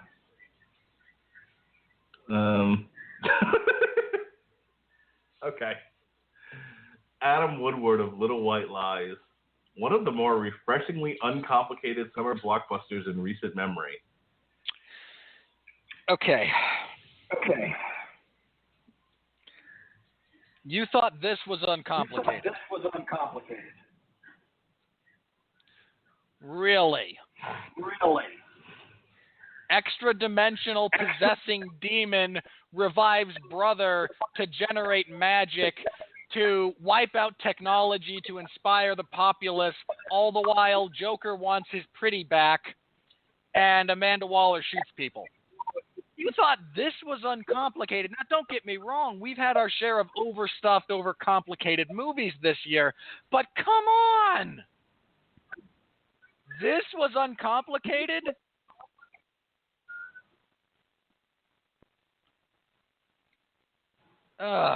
You don't understand the words you just typed out. You just fundamentally cannot possibly understand the English language as you have attempted to use it. And lastly, Joe Morgenstern of the Wall Street Journal, top critic, Suicide Squad amounts to an all-out attack on the whole idea of entertainment. Okay, Ray, get her. All right, I really need to briefly segue into. Stop for a second. Stop. I'm sorry. I didn't see this one. And if I had, I would have said this one was going to go last. Anne Lee Ellington of LA. A giant dumpster fire of perplexing plotting, erratic pacing, racial stereotypes, and a problematic male gaze. I'm sorry. That last bit. A problematic male gaze. Mm-hmm. All right, I'm done now. Joe Morgenstern and Anne Lee Ellington, go. All right, to the man claiming this is an all-out assault on any form of entertainment, that's an exceptionally pretentious position to take. Entertainment is A, subjective, B, it doesn't need to be objective. The people out there who enjoyed this movie, I'm glad you did. Genuine, not sarcastic, no facetiousness, genuinely glad you found something in this world that you enjoy. 100%. That does not exempt it from criticism. That doesn't make it good. Entertainment is the bargain basement, lowest common denominator, D- effort from a movie. That is the basic thing, the foundation of your film. If you try to defend this movie as good simply because you were entertained by it, you're a realtor's wet dream. Because all they have to sell you is a foundation. It doesn't matter how crappy the house is. That being said, if you were entertained by it, fine. Good. I'm glad you were. I'm glad you didn't feel cheated. I'm glad you didn't feel like you wasted your money. And unfortunately, jackasses like this make that entire conversation exponentially more complicated because I didn't like it, therefore it can't possibly be entertaining. I didn't like this movie. I'm not going to pretend that there isn't a contingent of the populace out there that was entertained by it. There were, and they're more than entitled to that. You're not entitled to pretend that it's a flawless film because it entertained you. But if you enjoyed it, God bless, carry on, and ignore morons like that. As for this other woman, why? Just why? What exactly is your problem with this movie on the levels that you've suggested? What is the value of bringing in gender dynamics to this movie? A genuine question here. Of all movies you're going to attempt to bring the discussion of gender dynamics into, what about this one makes you think that's A, relevant, and B, a worthwhile addition to the conversation? Ghostbusters. Ghostbusters sucked on its own merits. Isn't that the answer to anything having to do with... Unless we forget, Ghostbusters was directed by a man. I mean, granted, directed is a very loose description of what work he did on that movie. So was man. His chromosome order is XY. He has not undergone hormone therapy or gender reassignment surgery, and to the best of my knowledge, still identifies as a man, so I've covered all my bases there from every possible level. Says you. I'm sorry, do you have information to the contrary? No. I'm calling Paul Feig a woman. Get over it. I'm just saying you're wrong on every conceivable level, including some of the more asinine ones. Well, there's a shock. I know, I just have to say it when you are. Okay. Are we done here? Troubled male gaze. Really? You typed that out and you hit print? What does that have to do with anything pertaining to this film?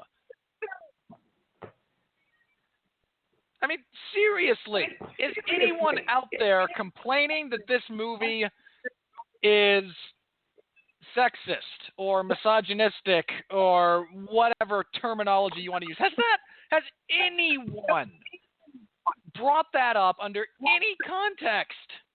Which one you want, sexist or feminist? You want to argue that Harley Quinn parades around in boy shorts and fishnets and it's borderline fan service. Fine. I accept the fact that what you're saying is fundamentally true. It's also generally true about her through most of her appearances. Not all, but most. Okay, so this comes from the avclub.com. Margot Robbie deserves better than Suicide Squad sexism. First line. Can we please stop fetishizing Margot Robbie? If we didn't, she wouldn't have a job. Bear in mind, let me rephrase. If you didn't, you people, I am completely nonplussed by Margot Robbie. And here's just a minor thought. Just a minor thought. She knew what she was getting into. If there's going to be outrage or indignation over this, don't you think it should come from her? Suicide Squad's Harley Quinn is the result of sexism by committee, the Daily Doc. Harley Quinn isn't a real person. It shouldn't be necessary to point this out, but sometimes we need a reminder that fictional characters do not make choices of their own volition. When Harley sensually, God damn it, when Harley sensually licks the bars of her prison cell, she's doing it because someone decided she should. In Suicide Squad, Harley Quinn is the sum of several clashing visions. An engaging performance by Margot Robbie, who in turn is blatantly sexualized by every other aspect of the movie, including the studio shortening her booty shorts in post-production. She's a case study in sexism by committee.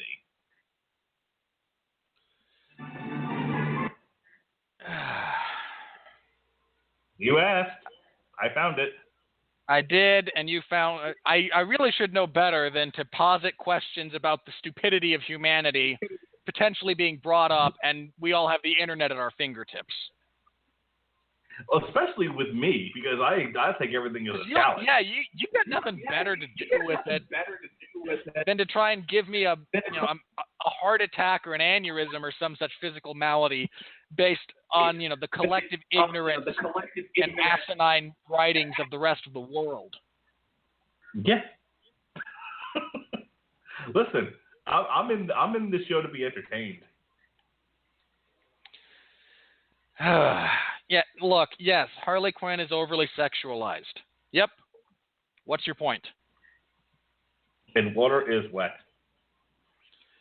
Harley Quinn we are witnessing in this movie, I think, the highest degree of overt sexualization of her character. I'll give you that. Here's my follow-up question once again. So what? Yeah, I was going to go with who gives a shit. This does not demean women, all right? This is actually a somewhat accurate portrayal of what a coked-up methamphetamine-addicted woman looks like in her performance. Now, granted, no meth addict actually looks like Margot Robbie. But if you've never been around a woman like a woman who is clearly out of her freaking mind.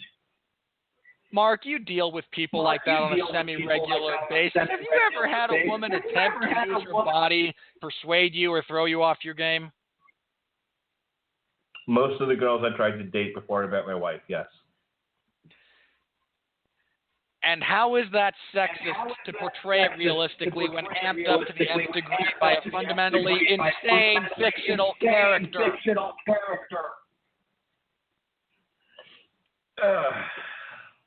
I hate people, I say Mark. again. I hate people, Mark. Are we? I think we have said all that needs to be said here. In summation, don't go see this movie. Aren't you glad the summer's almost over and we're going to get a break? No, honestly, I feel pretty good right about now. I'm just hitting my stride. I'm getting into a roll. I'm ready to just keep tearing these things apart. You're the one who's suffering. I need a break. I need a break from this whole thing. Well, next week you get to review a childhood favorite that's been bastardized by CGI. Yeah, we'll see how that turns out. I'm hoping it. Well, actually, now that you mentioned that, let me turn off Netflix for a moment. I wasn't watching anything. I was looking to see if they had updated season 2 of The Flash yet. Pete's Dragon, currently at 84% on Rotten Tomatoes. Yeah, it's getting good reviews. People are liking it. So, we'll see what happens. We'll see what my thoughts are. I'm usually pretty easy on most films, as I've said before. If there's narrative cohesion, good performances, and the CGI doesn't look like El Diablo in the final act of the movie, I'm going to give it a good review. Sausage Party, by the way, is at 93%. So I'll give you the option. Should we do Sausage Party or Pete's Dragon? I'll let you consider what you know about me, and then realize you just pitched me going willingly or somewhat unwillingly to see an animated comedy that is the brainchild of Seth Rogen. Yeah, I figured you were going to tell me to go fuck myself or play the outgoing theme music.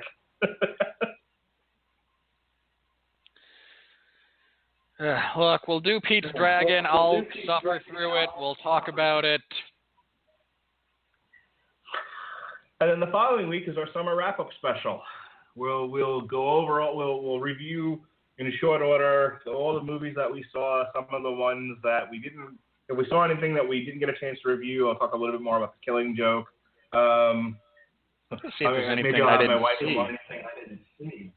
My wife just saw Bad Moms. Maybe I'll have her talk about that for a few minutes. We'll go over the money again. It'll be a good chance for me to bring up The Witch, which I thought was really good. Yeah. So it'll be sort of our catch-up special, and also a review of the summer. Talk about some of the stories that came out of it. I don't want to go into Ghostbusters all over again.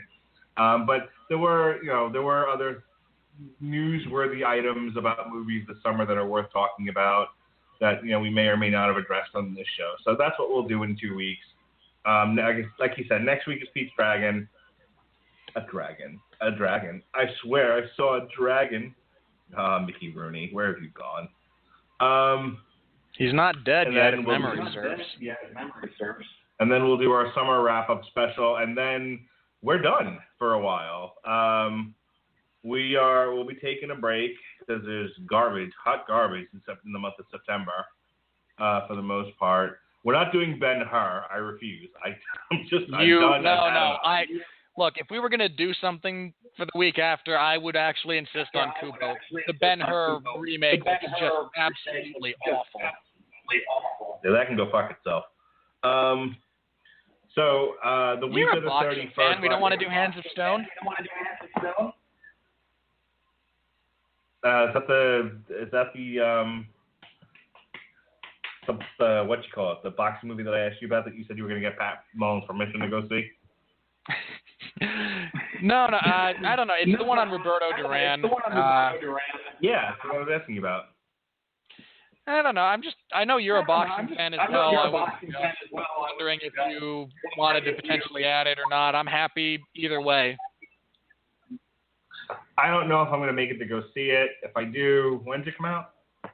The 26th. Of August? Yeah. Well, there's no room that week to do it. We're doing 2 Metal Hammer of Doom. We have to make up a show. We have to make up a show because we had Blog Talk Radio issues for Witherscape. So we're doing Running Wild on Tuesday and then Witherscape on Wednesday and the Cheap Seats on Thursday. For the month of September, because I didn't plan any movies for us to review, I filled in the opening slots with Cheap Seats. So starting in September, we're on the Thursday slot that is normally reserved for Long Road to Ruin. We'll be doing Alan Moore month. So we'll be starting with The Watchmen. We're going to compare the comic book to the movie, and then we're all going to drink. Or do some I will not be drinking, as I do not imbibe. And then The League of Extraordinary Gentlemen. If anything's going to push me to drink, though, it is The League of Extraordinary Gentlemen. Then V for Vendetta. And then we are back, actually, on the 28th of September with The Magnificent Seven. And then the following week, actually, you're going to get a double shot of myself and Robert Winfree. It'll be we'll be reviewing Deepwater Horizon on October 5th. And then on October 6th, which the trailer for it just dropped today, and it looks fucking amazing, we're going to be reviewing the entire Luke Cage Netflix series. I'm not quite as involved with it as you are, but I also do not have the same affection for African-American culture that you do. That's right, because I'm all about black folks. See? I saw that trailer for Luke Cage, and I went, oh my God, it's the best thing I've seen since The Wire. So, now you know where my head's at. I can't wait. Deeply inflated. Whatever. The Wire is awesome. Sorry, not your head, not The Wire. I meant your expectations for Luke Cage are now so loftily inflated they will never actually be met, and you'll be expressing disappointment. Curse you, Robert Winfree. Curse you. And then we're taking another break. Then we're taking another break. We'll be taking off the the next 2 weeks. Now, Rob Winfree is actually going to be showing up. Despite that, he'll be on the first episode of Long Road to Ruin for the month of October when it returns, as we will be looking at the Hannibal Lecter movies. I could not do a Long Road to Ruin Hannibal Lecter without having Robert Winfree on, as the man did an entire 2-hour podcast talking about the character by himself. So he just wouldn't let me. He wouldn't. So we'll be looking at the first 2 Hannibal Lecter movies on October 20th. The following week, we'll be reviewing A Monster Calls featuring Liam Neeson, who sounds like Leonard Nimoy for some odd reason, and Sigourney Weaver. And then we'll be doing, on October 27th, just in time for Halloween, we'll be finishing up the Hannibal Lecter movies. The following week, we're reviewing Inferno, and that starts Harry Potter month here on the Radulich and Broadcasting Network. The entire month of November and the first week of December, we'll be looking at all the Harry Potter movies. I need to apologize to you, Mark, because I should have just said we should have stuck to the trilogy of Hannibal Lecter movies. You're gonna hate me when you get done with Hannibal Rising. November 9th, we'll be reviewing Doctor Strange, which I'm really excited for now. I wasn't ever a big Doctor Strange fan. I'm more excited now that I've seen the full trailer. And while I never actually watched Inception, it's got that sort of Inception camera work. It looks really trippy. It looks fun. How is it that you have never seen all of these great movies? Hi, I'm Mark. Have we met? No, we're doing nothing the week of November 16th, but we'll be back to review Fantastic Beasts and Where to Find Them on November 23rd, right before Thanksgiving. Then we'll be on November 30th, we'll be reviewing Moana, which is the new Disney princess movie featuring The Rock. He's not a Disney princess, but he should be. Then a short break after that, we'll be ending the year with a review of Rogue One on December 21st and Assassin's Creed on December 28th. So not quite every week, a lot of breaks in between, but still plenty of movies for us to review. And then in January, we'll pick things up again with on January 11th with Underworld, Blood Wars. It's fantastic. I can't wait. I don't think you understand what you're asking of me, Mark. You have you seen the other Underworld movies? Wait, I got to lay this out for you. You have to review in the same series of weeks, very close to one another, Underworld, Blood Wars, Triple X, The Return of Xander Cage, and Resident Evil, The Final Chapter. I love it. I don't know what I did in a past life to deserve this.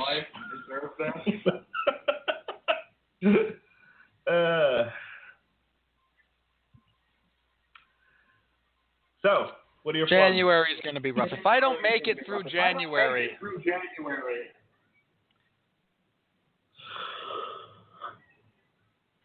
it's entirely possible you'll find my last will and testament posted somewhere, along with Blame Mark Radulich. Yeah, kick Mark Radulich squally in the balls. All right, do your plugs. No UFC event this Saturday. 1 week off. Then next week, it's every week. For quite a while, actually. Into October. Are you kidding me? No, look it up. No breaks, huh? Look it up. You poor bastard. If you think I'm lying or if I did the math wrong, by all means, the UFC schedule is freely available online. No, I believe you. I don't want to look anything up. There's 2 to close out September. There's one every week in August. To close out August, and one every week in September. And then I believe there are 3 for October. Yikes. Such is the life I chose. And no one's out there to help you. You're all by your lonesome. I'm okay with it.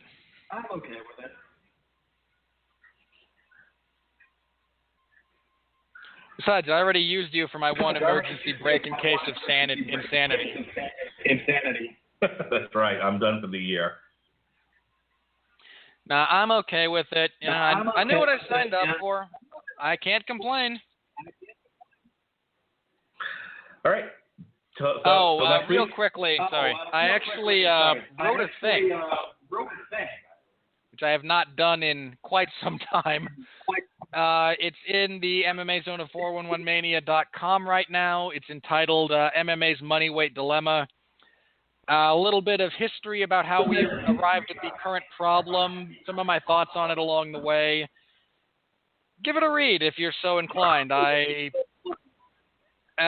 had a couple of people have commented on it, a little bit of feedback elsewhere that seems to be largely positive.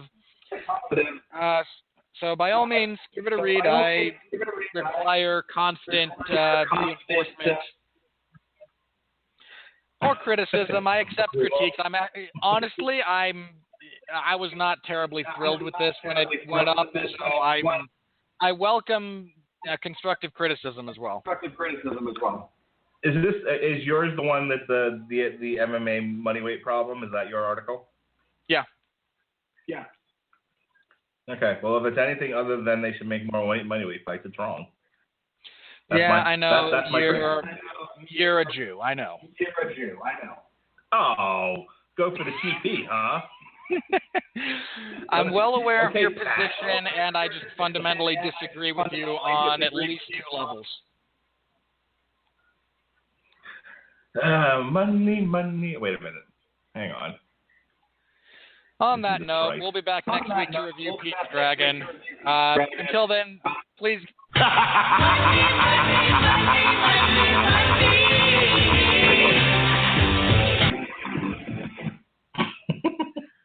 All right, there was that. You gonna hit the outro music or what? Yeah, until next week, for Mark Radulich, I'm Robert Winfree, reminding everyone to remember this is just an entertainment medium. You do not need to go to war over this. And please continue to be well, be safe.